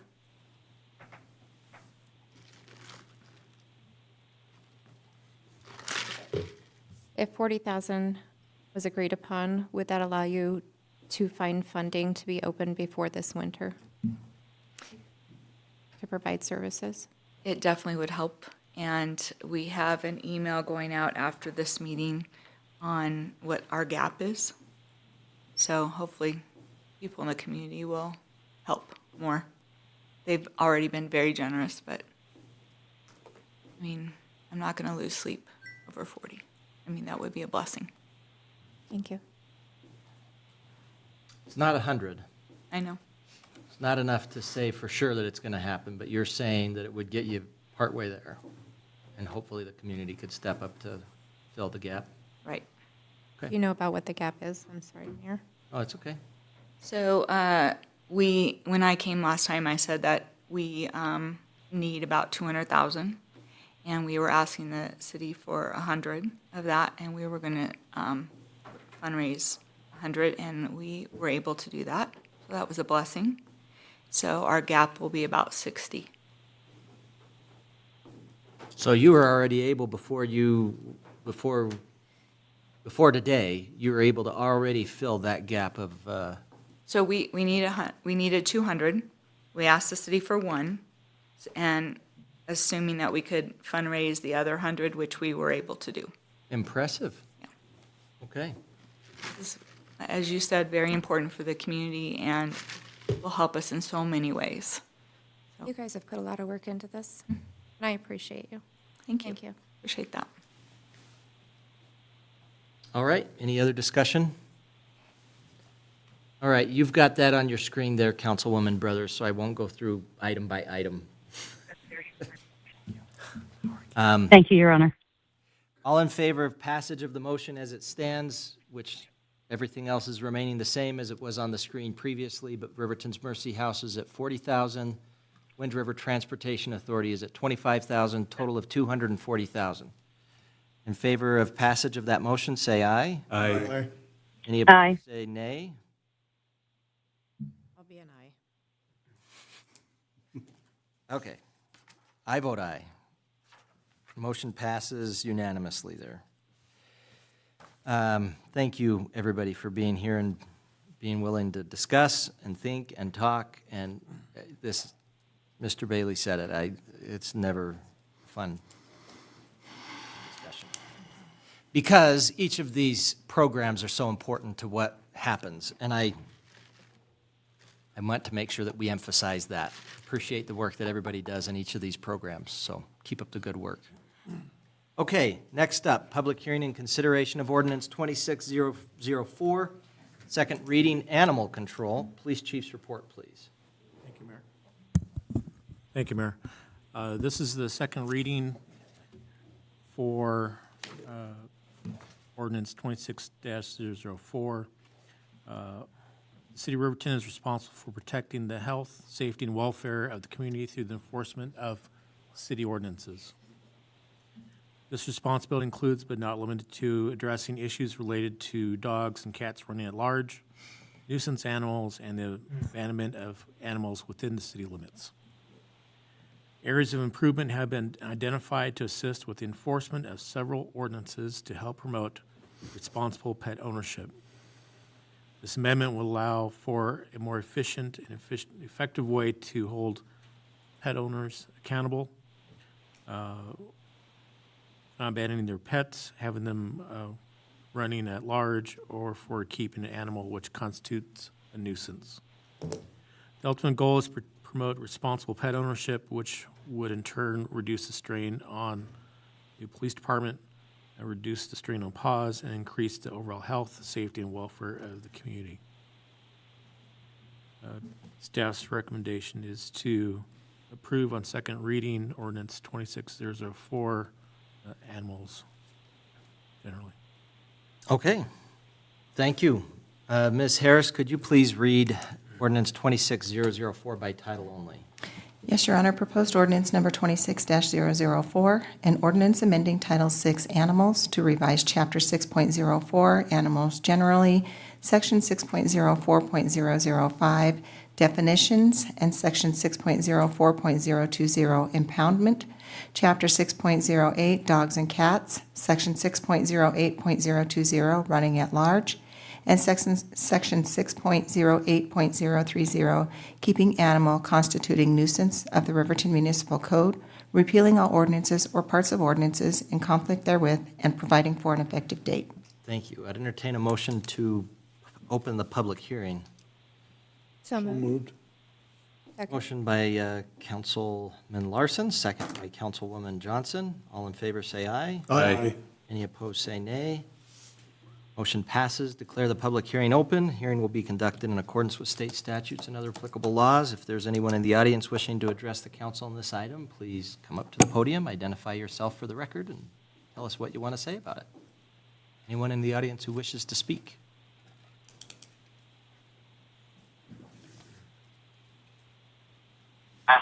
Your Honor, Counsel Chancey Wolzeski.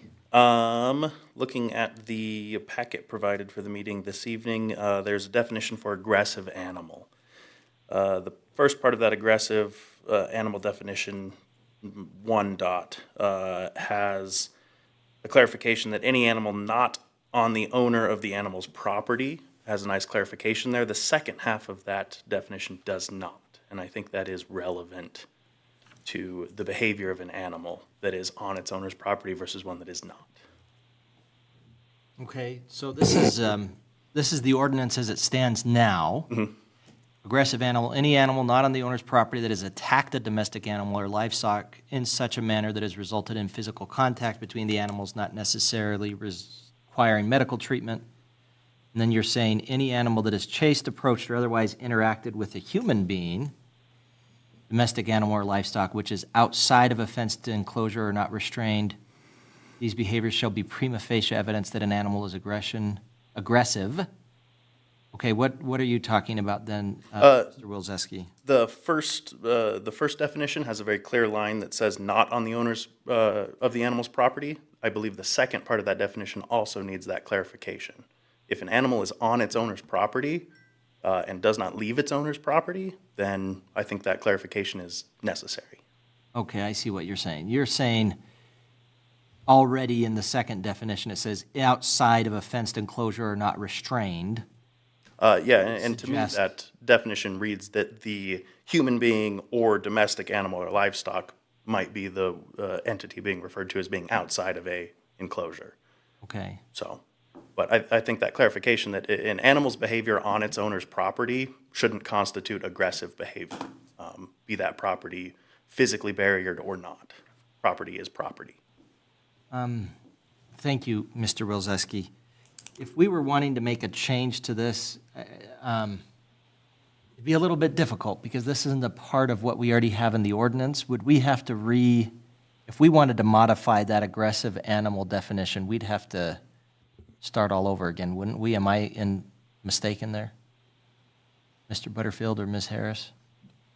Your Honor, at this time, my opinion is if this is a change that's germane to the action you're taking, you could. For example, on first reading, it was the consensus to remove the reference to pause. We also added reference to repealing all ordinances or parts of ordinances in conflict. So we have in the past not allowed, but have seen the council make changes on second reading, so long as it's germane to the ordinance that you're working on. It is within the same section, and therefore I believe you could, but that may be something we explore further with our attorney just to ensure that we're not going beyond what we should be doing with this proposed ordinance. Yes, sir. Not that past performance dictates appropriate behavior. You're saying we may not have done it right in the past? We certainly modified the liquor license, or the liquor, I think we made modifications to at every public hearing.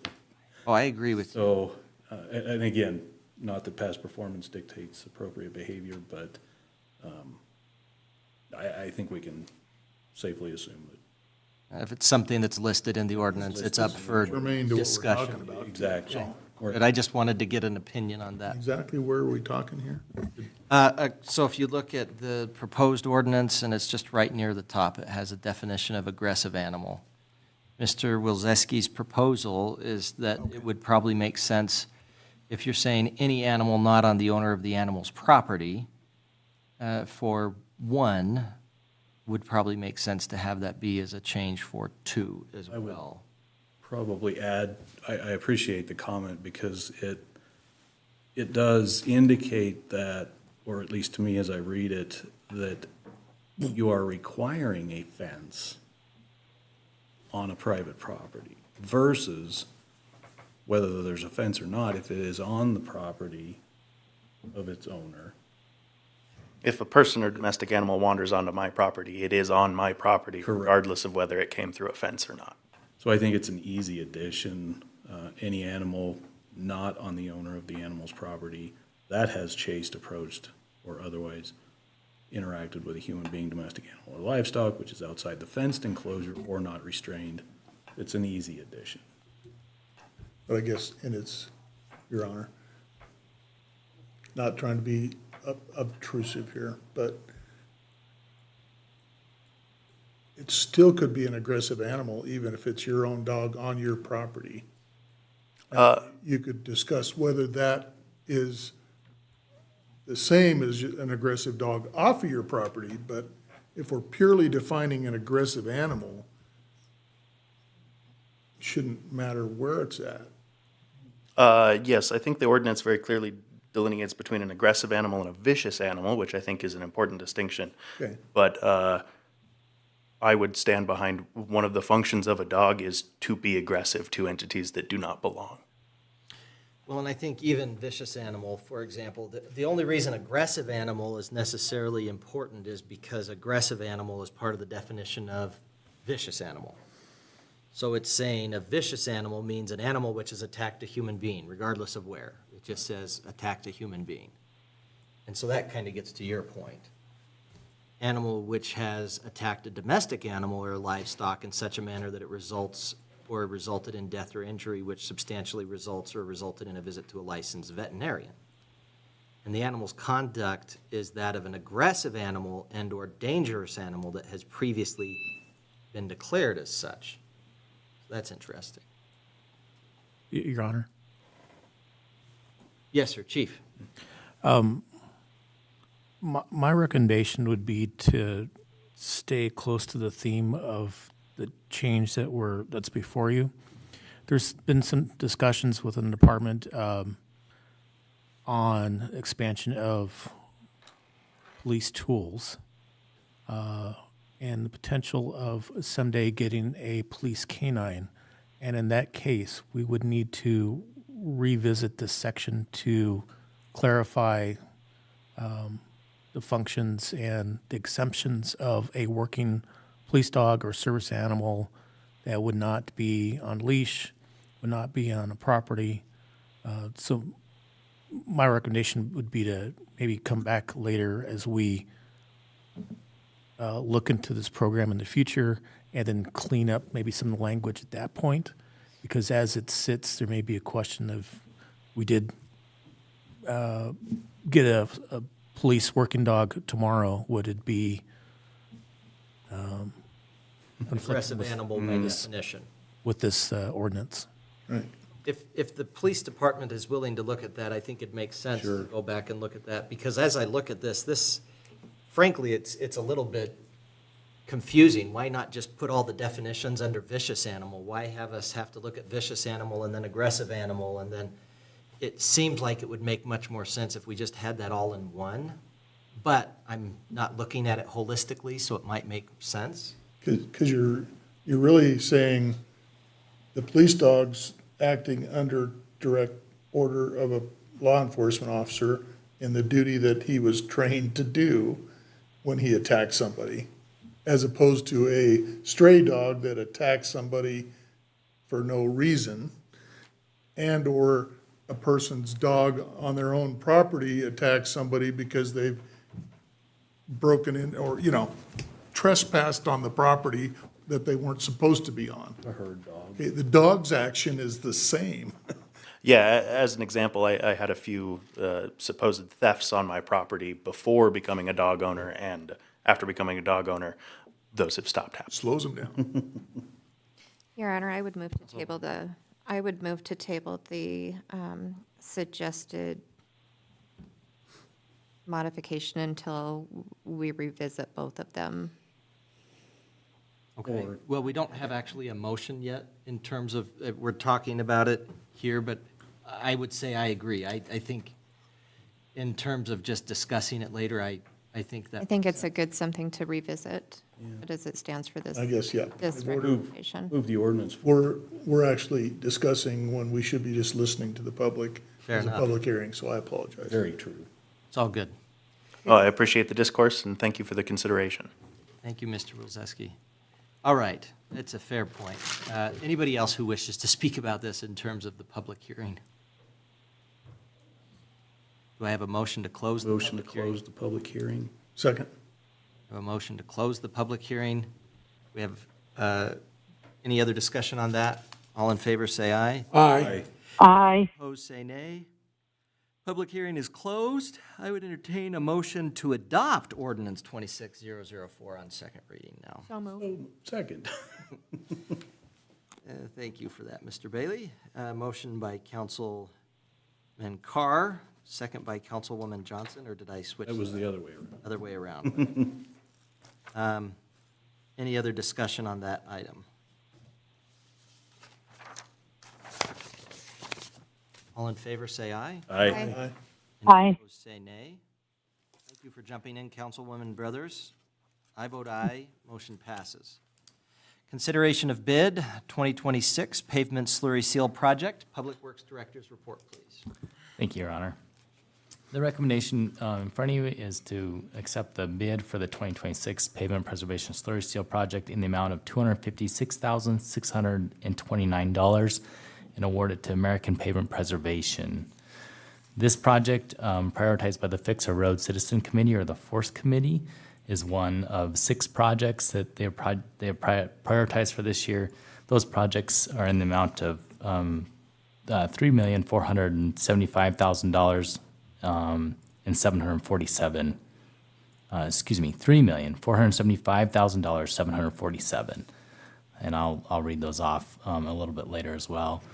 This year's project does address about 122,500 square yards of roadway. That is about 6 miles of roadway this year. These areas to be sealed were taken from last year's project and then moved to the next area, the next adjacent area that needed attention. So as those areas get moved around town, we address different parts of town. This was advertised for bid on May 2nd. A pre-bid meeting was held May 12th, and then a public bid opening was conducted May 21st at 2 p.m. 2 bids were received for the project. The bids came in from American Asphalt Preservation LLC, who did the slurry seal project in 2025, and then also American Pavement Preservation, who did the project in 2024. So they came back in with a lower bid. Asphalt Preservation LLC was the high bidder. They came in at $309,300. American Pavement Preservation, their price was $256,629, or about $1.80 per square yard.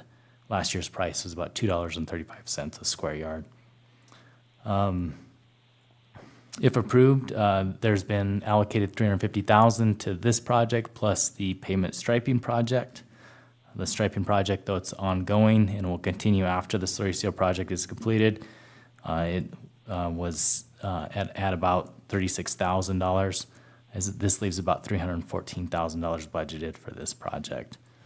And then other items budgeted are the Riverview Road reconstruction project at just over $2.7 million, the Bicentennial subdivision request for qualifications at $80,000, and also the concrete drainage replacement project at $120,000, and the reclamation of Chimney Rock Drive, $40,000, and then Homestead Avenue roadway section replacement, $110,000, and then the project before you tonight. Thank you, and I'll take any questions if you have them. All right.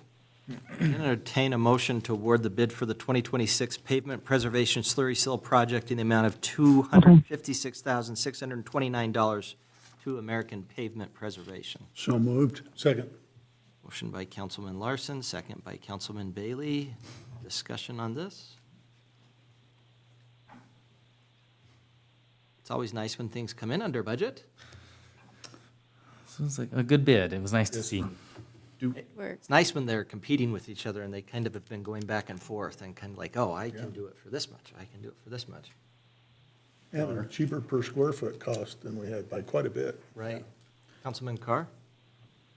Given the underage, do we have contingency to do additional slurry seal to get up to the 350,000 that was scheduled? Your Honor, if this council so desires, I could add additional items into that and include a final change order to wrap up that project. Seems like that makes sense. I mean, not that we're necessarily not wanting to celebrate when things are under budget, but if we can get it at the same rate and we can get more square footage, it seems like it makes sense. Especially where we're at now. And we have a lot of pavement left to slurry, so. The more we can get done now, Yeah, it's a really good idea. Yep. Is that something that you could come with a change order later and see if they'd be amenable to that? Absolutely. Okay, I'll prioritize a couple more areas. sounds great. Might as well. I mean, there's already an opportunity cost because they're here. They have all the machinery here. Yeah, we're not paying additional mob. Right. It's here. Your Honor, we did cut this back just a little bit to emphasize the concrete replacement, drainage replacement project. But that being said, there are some items that we can definitely just bring right back in. It'll be really nice to create a succinct project. So absolutely, I can work in that direction.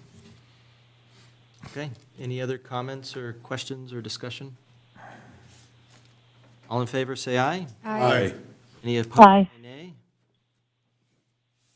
I vote aye, motion passes. Thank you, Councilwoman Brothers. I just always want to let you know when I've heard you. So I heard you. Thank you, Your Honor. Consideration of bid vac truck, Public Works Director's report, please. Thank you, Your Honor. The recommendation in front of you tonight is to approve the purchase of one new sewer industrial vacuum truck provided by Jack's Truck Center in the amount of $669,987. A little background on this project. On June 17th of last year, the council approved a resolution supporting the application for state revolving funds to purchase this new vac truck. The $650,000 application anticipated to have 25, excuse you, Councilman Bailey. Bless you. Bless you, thank you.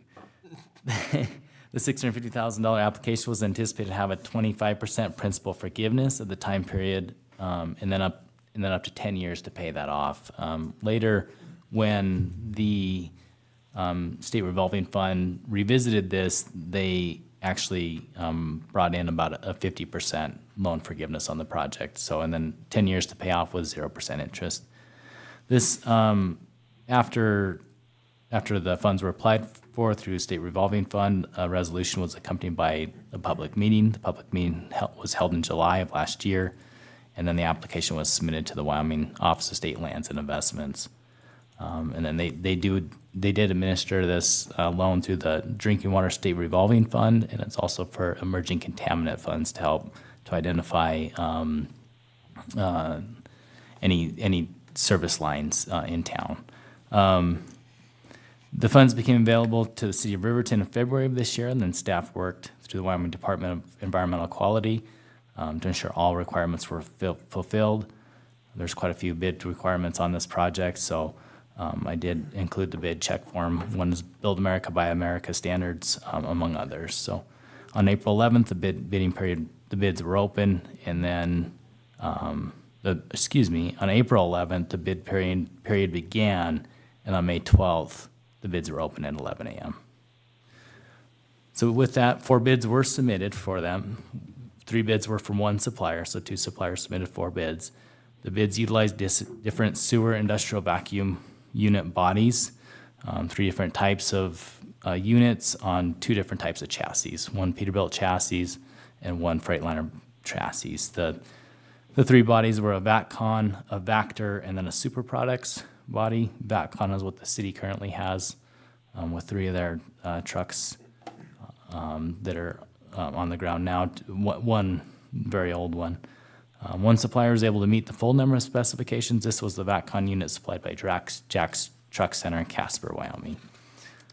Among some of the items that they did meet, the VACCON body did meet, was the debris storage body of a 12 cubic yard debris storage body, giving it additional capacity to handle debris.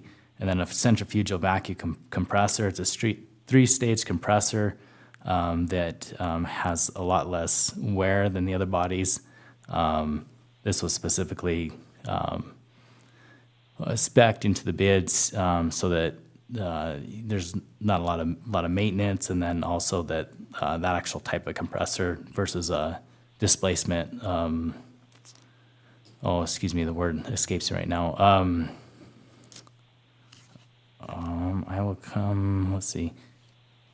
Andrew, I'm gonna have to ask your help on this one. Positive displacement, thank you, okay. Sorry about that. So our chief operator, yeah. Chief Operator, and Andrew Logan is here as well, so he can answer a lot of questions on this too. So the positive displacement compressor was not ideal at this 3-stage centrifugal compressor was more ideal for a lot of the things that the city crews do. And then also, there's a couple other items, including excuse me, I went through my notes. There's also, in this particular unit, there was spec'd in a dual engine. It doesn't use the main engine on the body, but uses a backup gasoline engine. With that, and with this spec that was specifically put together, it saves approximately 42% of the fuel that would normally be used with just a single engine type of a unit. So uses the gasoline and diesel, then you have the additional savings of the gasoline engine, auxiliary engine, not the main diesel engine. So with all those specs put together, the one that did meet all the specs was from the Jack's Truck Center. It's the VATCON unit, and it is priced at $669,987. Other items are also included, did not meet the full amount of specifications. Those, if council wishes, those items can be considered. The recommendation does include about 19,000 over what was originally put into the request for this. So that 19,000 would have to be pulled in from the sewer and water enterprise funds. This transfer could be included before the official fiscal year 27 budget is adopted.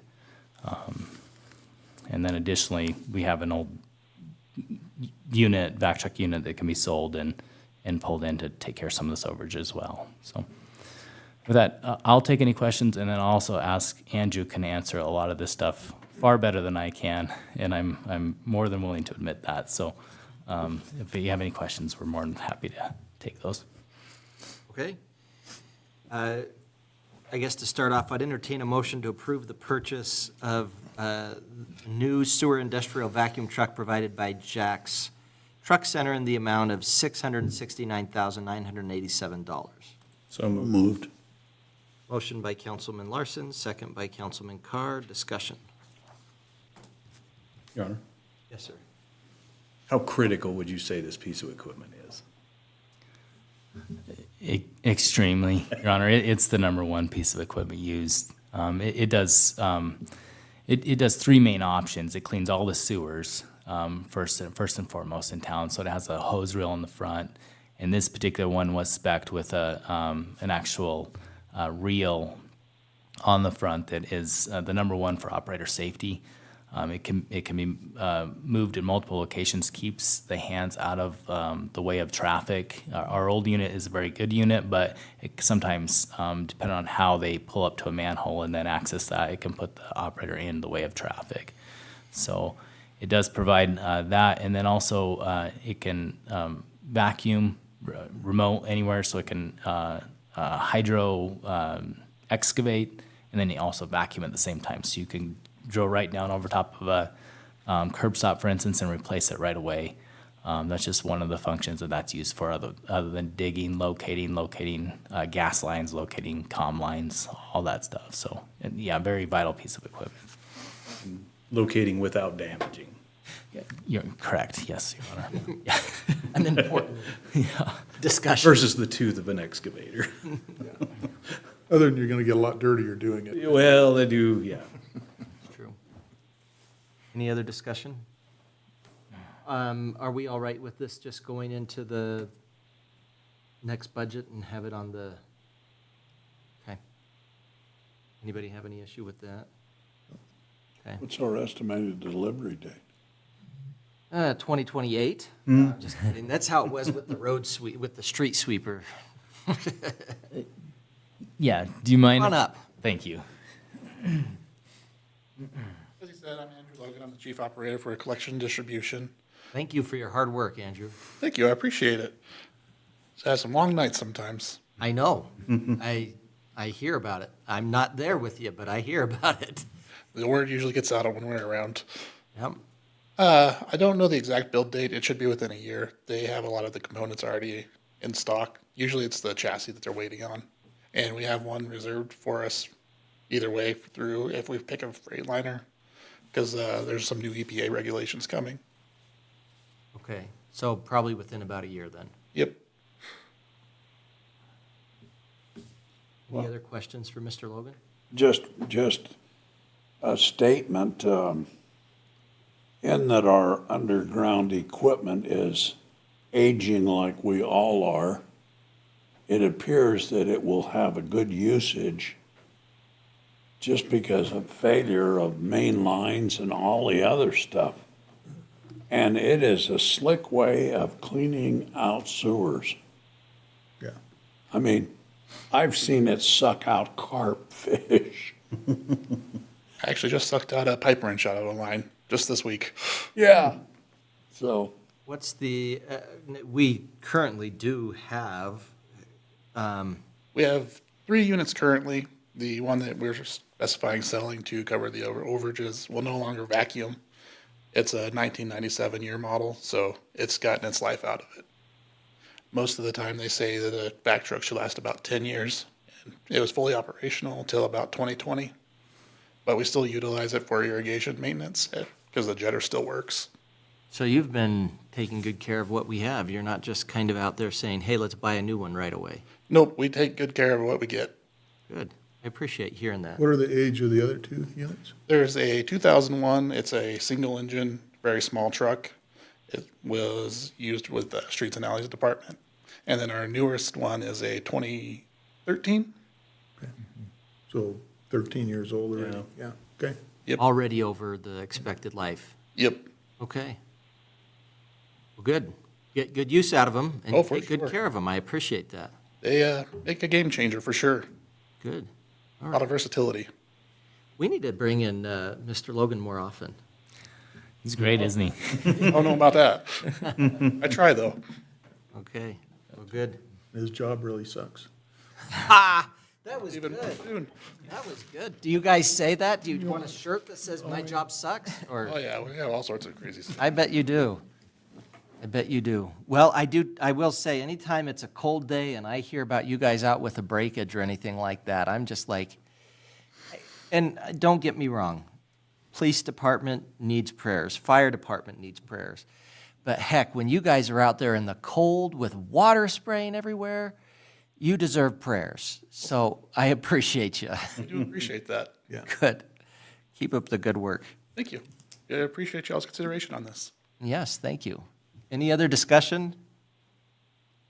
Good to put a face to everything. All in favor, say aye. Aye. Aye. Any opposed, say nay. I vote aye. Motion passes. Resolution 1555, BGA FY Rule LE Violent Crime Reduction Initiative. Chief's report. What are all these acronyms? The Rural Law Enforcement Violent Crime Reduction Initiative currently funds our Community Service Officer Program.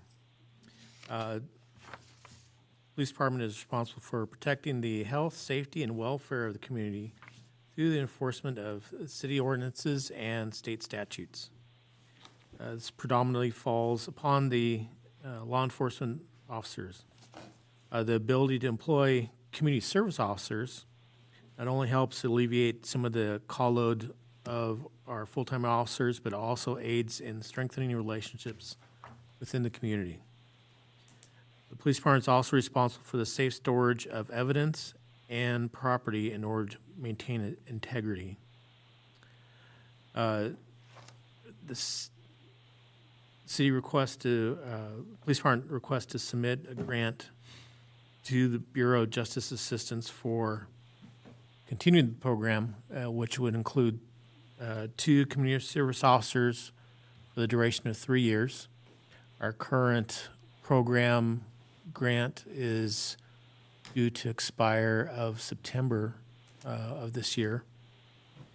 And also to pay for a rolling storage system and the installation in our evidence storage room.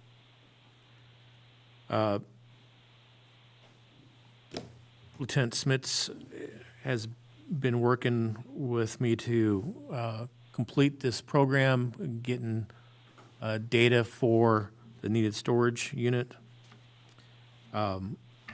It does call for earmarked for violent crime reduction, and we feel that the use of our community service officers plus the additional storage space to store the evidence that was related to violent crimes would be appropriate for this grant to submit. Our current evidence storage system is nearing capacity. Rolling over evidence system, storage system will efficiently maximize the amount of storage space available while maintaining the integrity of the evidence. Staff's recommending approval for the police department to submit for this grant under Resolution 1555. The due date is this Friday. We're actively completing the application to submit on time. With that, Your Honor, stand for any questions. All right.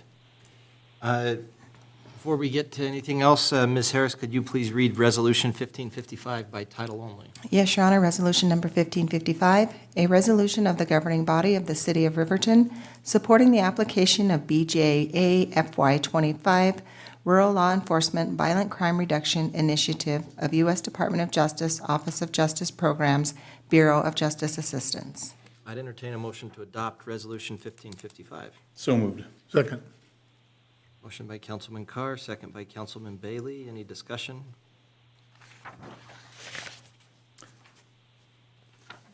Real quick, the only question I have is, upon hiring, do we notify potential candidates that this is a grant-funded position and may not be a long-term, full-time position? So one of the funded employees, is Jeff Manning, and he knew that the existing grant was going to expire here in the next few months. He graciously submitted an application, and he's promoted to patrol officer, which he's working all night tonight. So they did open a position. So him and Connor were aware that this was a grant temporary position, and we would actively and aggressively seek continued funding for the program. Sure. Perfect, thank you. Seems only fair. Any other discussion? All in favor, say aye. Aye. Aye. Any opposed, say nay. I vote aye, motion passes. Resolution 1556, Cops Hiring Grant. Police Chief's report, please. Thank you, Your Honor. The police department requests to submit a grant to U.S. Department of Justice Cops Hiring Program for the amount of $250,000. The grant covers up to 75% of an entry-level salary and fringe benefits position, if approved, with a $125,000 cap per position. The $125,000 supports an officer's salary and benefits for 3 years. The grant requires the city to cover 100% of the grant position for 1 additional year after the 3 years. Adequate staffing of sworn officers play a key role to effective enforcement. They're currently,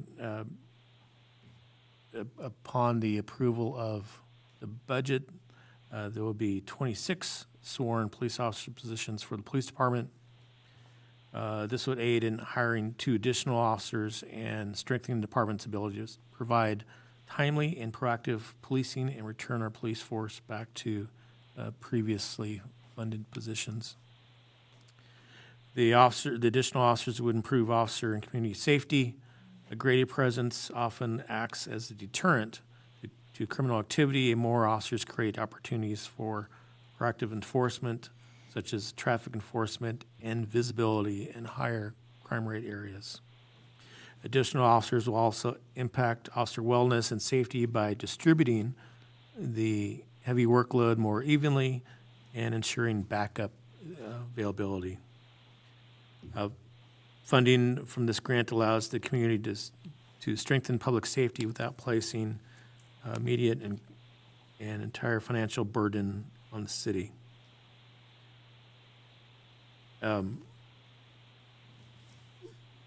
we're, Lieutenant Filer and I have been working on this grant.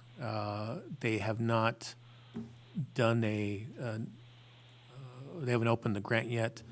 We anticipate it opening any day now because the funding would start approximately October 1st. So we're preparing a grant application for as soon as that grant opportunity opens.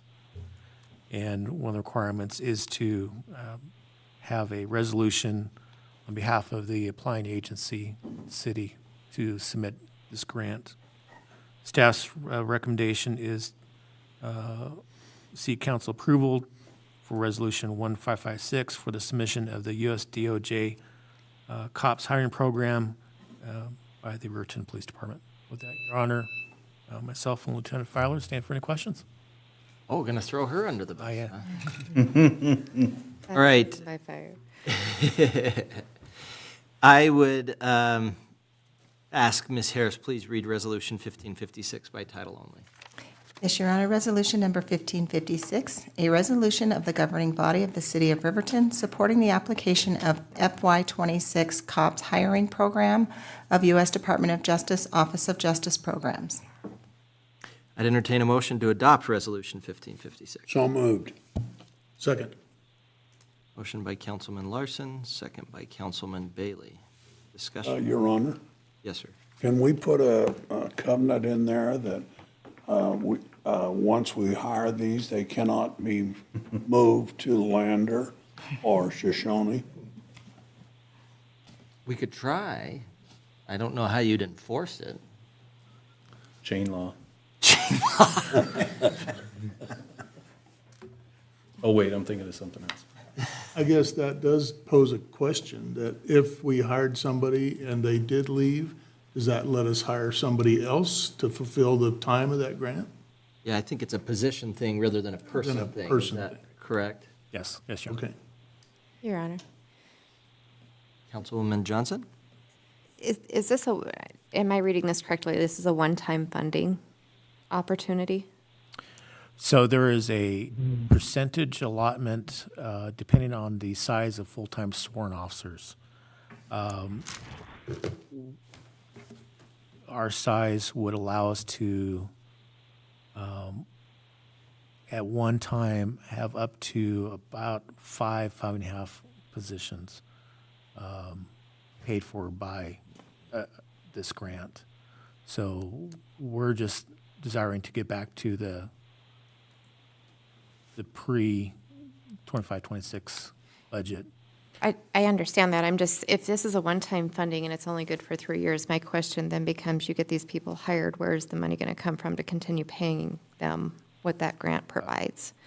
Sure. Because the PD obviously is the largest budget. So I'm just concerned where the continued funding would be. And whereas we already have a problem, I don't want to say problem, we're having trouble. There's a lot of turnover, and we're having a hard enough time as it is keeping the department full. And so I'm questioning why we're adding more. If we have that kind of money, why not just get the guys raises, get everyone raises, if we have that kind of funding available? You can't use it for that. No, It's I actually, understand. That's what I'm saying. Over the next 3 years from now, if this grant runs out and we can come up with funding for 3 additional officers, why not? Why can't we find that funding for raises? I see what you're saying. You're saying it seems like that 25% match would make sense to do that. If anything, we would say put that towards who we have so that we would be keeping officers. Work on retention versus new hire, new hire, new hire, new hire. Don't get me wrong, I'm all about loading the police department, but practically speaking.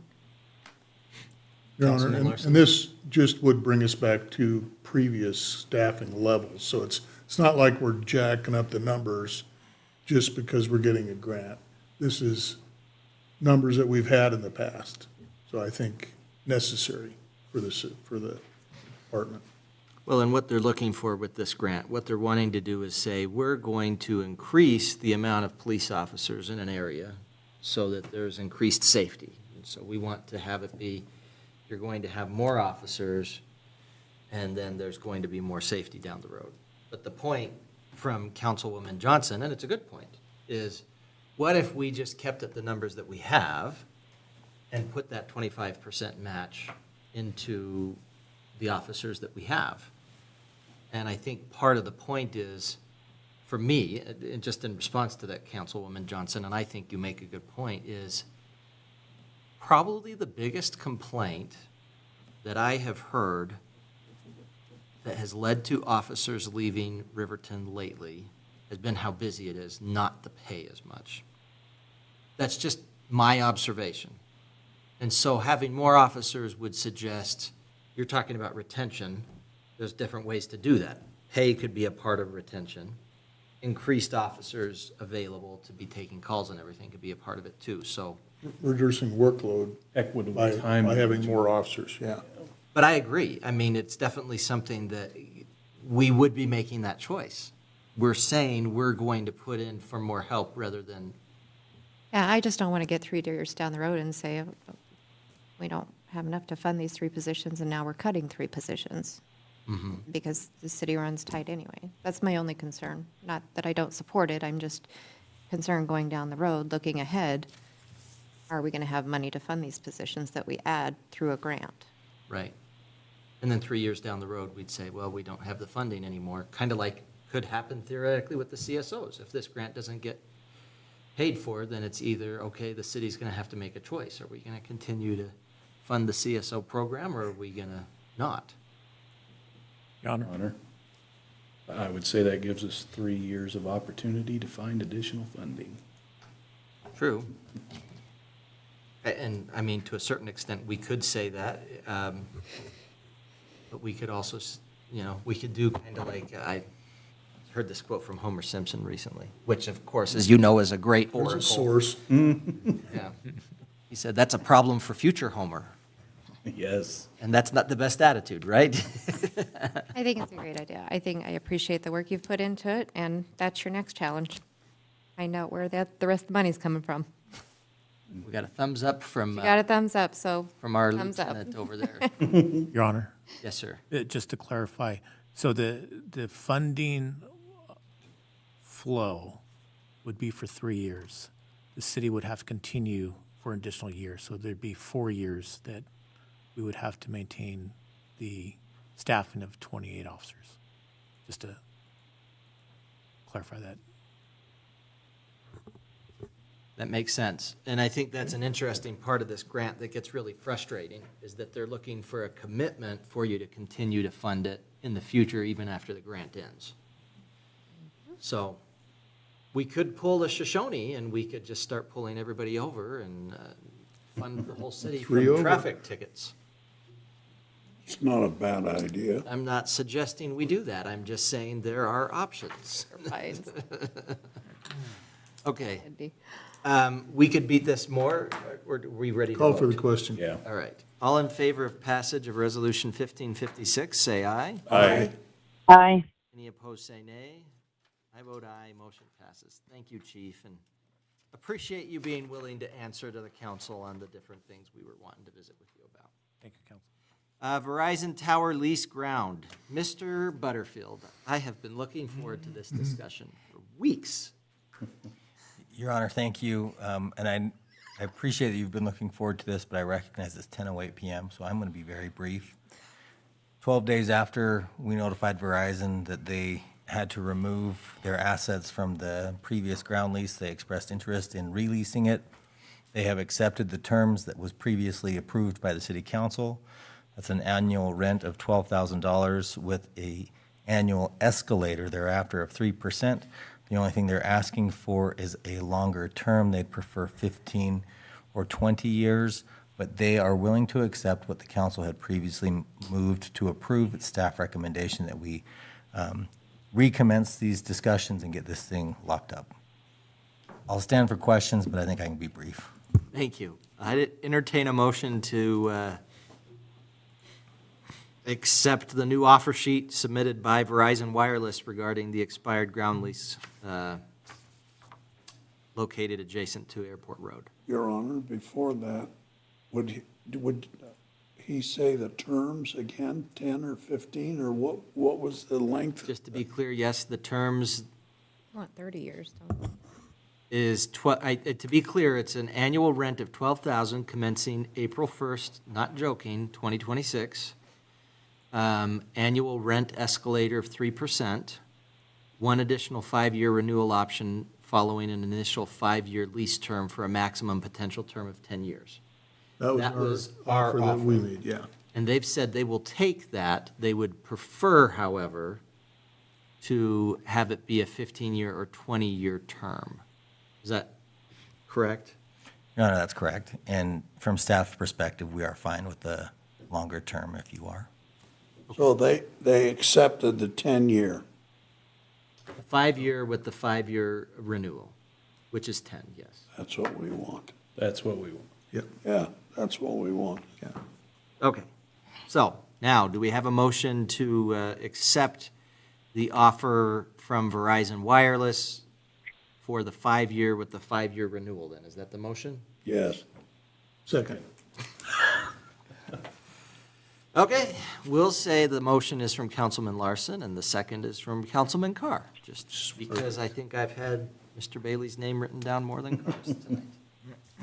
Any other discussion on that? So it's just a 10-year term? Yes, that's what we're talking about. We're not concerned with inflation and how much they make off of us, or? No. No, we're just going to give it to them for $12,000. That's why a year for the 10's next better than 10 years. 15. Mm-hmm. Well, and I think that's the point, is 10 would be better than the 15, because then we can come back and, So it's every 5? Readjust. Okay. Yeah. Thank you. and it's only for a maximum of 10. And then at the end of the 10, We they do it could again. say, we could say, well, wait a minute, now the market is this. Okay. Good to call for the question. All in favor, say aye. Aye. Aye. Any opposed, say nay. Motion passes. Sorry, anybody that's been paying attention to this Verizon thing, it's just made me Should have laugh. got them for double. And They didn't- Yeah. They didn't want to clean it up. It's been kind of ridiculous, but I'm glad that Mr. Butterfield did what we asked him to do, which was to hold his, His work was for nothing. stick by his guns and say no. He And told them there was a new sheriff in town. That's right. He said he was that sheriff. And they said, yes, sir. All right, next up, financial audit services selection. Ms. Harris, are you ready for this one? I believe so, Your Honor. So our statute, state statute, requires that the governing body of each municipality cause to be made an annual audit of the financial affairs and transactions of the activities of the city. You, as a governing body, also have the discretion to request additional audits more frequently. Independent auditors must conduct municipal audits in accordance with generally accepted accounting standards. And audit procedures must also comply with government auditing standards issued by the Comptroller General of the U.S., as well as the requirements of state statute. The city last completed a competitive request for proposals for audit services in 2022. Consistent with best practice in the city's professional services selection policy, staff initiated a new RFP process for the fiscal year ending June 30th, 2026, with optional renewal years. The RFP sought audit proposals for services for fiscal year 2026 with up to 4 optional 1-year renewals and non-attest services as an alternate proposal option. Staff conducted a competitive procurement consistent with the city's selection policy. Some of our key steps were that we published legal notice in the Riverton Ranger for 2 consecutive weeks beginning April 11th. I also reached out to the Wyoming Board of CPAs and requested a comprehensive list of all Wyoming registered CPA firms that performed governmental audits and distributed that RFP directly to those firms as well. We also made the full RFP available to all interested firms, including the scope, submission requirements, and evaluation criteria. And the deadline to submit those proposals was May 13th at 5 p.m. as stated in the RFP. We had a selection committee that reviewed and scored all the proposals using weighted criteria established. and they were scored as follows: overall ability to provide services, qualifications of assigned personnel, local government and airport experience, single audit experience, capability of meeting our budget, our audit schedule, and then cost proposal and budget. And those were all weighted on based on different percentages as provided in your staff report. Staff did receive several proposals. We received proposals for audit services from Klinger Hagerman, Jones Simpkins LLC, and Kettle Thorstensen LLP. We also received proposals for non-attest services from Porter, Muirhead, Cornea, and Howard, Wade Hershey CPA, and Klinger Hagerman. After completing individual evaluations, the committee met to discuss the findings and then develop a consensus for recommendations. For audit services, the committee recommends Klinger Hagerman based on their qualifications, governmental experience, and ability to meet the required schedule. For non-attest services, the committee recommends Wade Hershey CPA, whose proposal addressed the full non-attest scope and demonstrated strong experience and capacity. Staff recommends that the council approve the committee's recommendations and authorize staff to finalize the auditing service agreements, including the optional renewal years. And with that, I would stand for any questions you may have. Okay. Recommendation was Klinger Hageman. And they have been, well, okay, let's have a motion. I'd entertain a motion to approve the Selections Committee recommendation for Klinger Hageman for professional audit services for the fiscal year ending June 30th, 2026, and authorizing staff to prepare the auditing services agreement, including optional renewal years. So moved. Second. Councilwoman Johnson with the motion, Councilman Carr with the second. Any other discussion on that?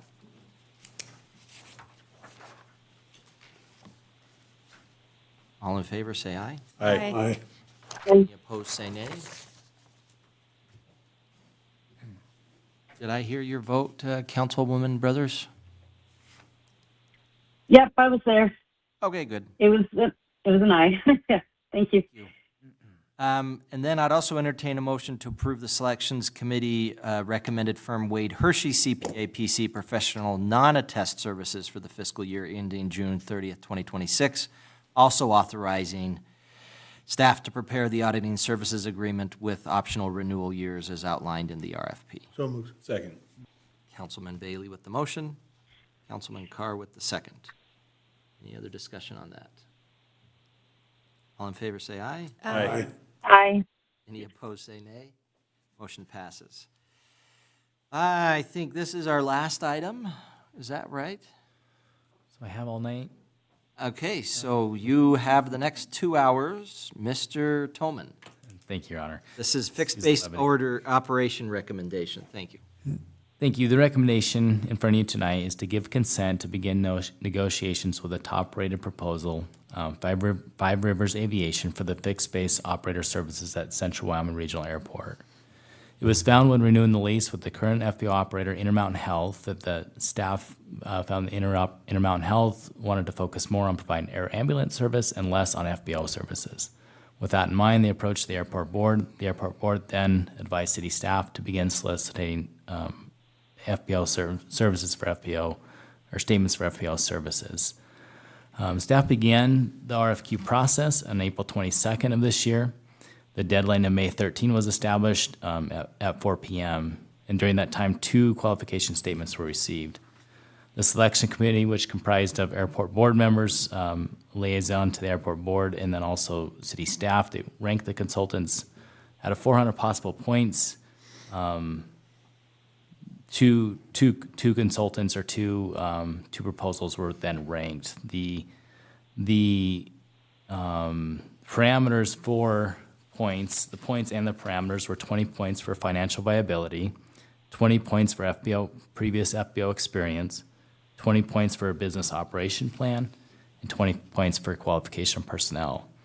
And then finally, another 20 points for knowledge of FAA rules and regulations and adherence to criteria indicated in all the sections of the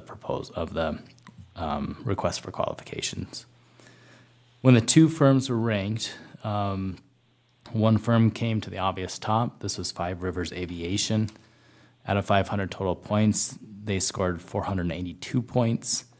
The second firm scored 313 points.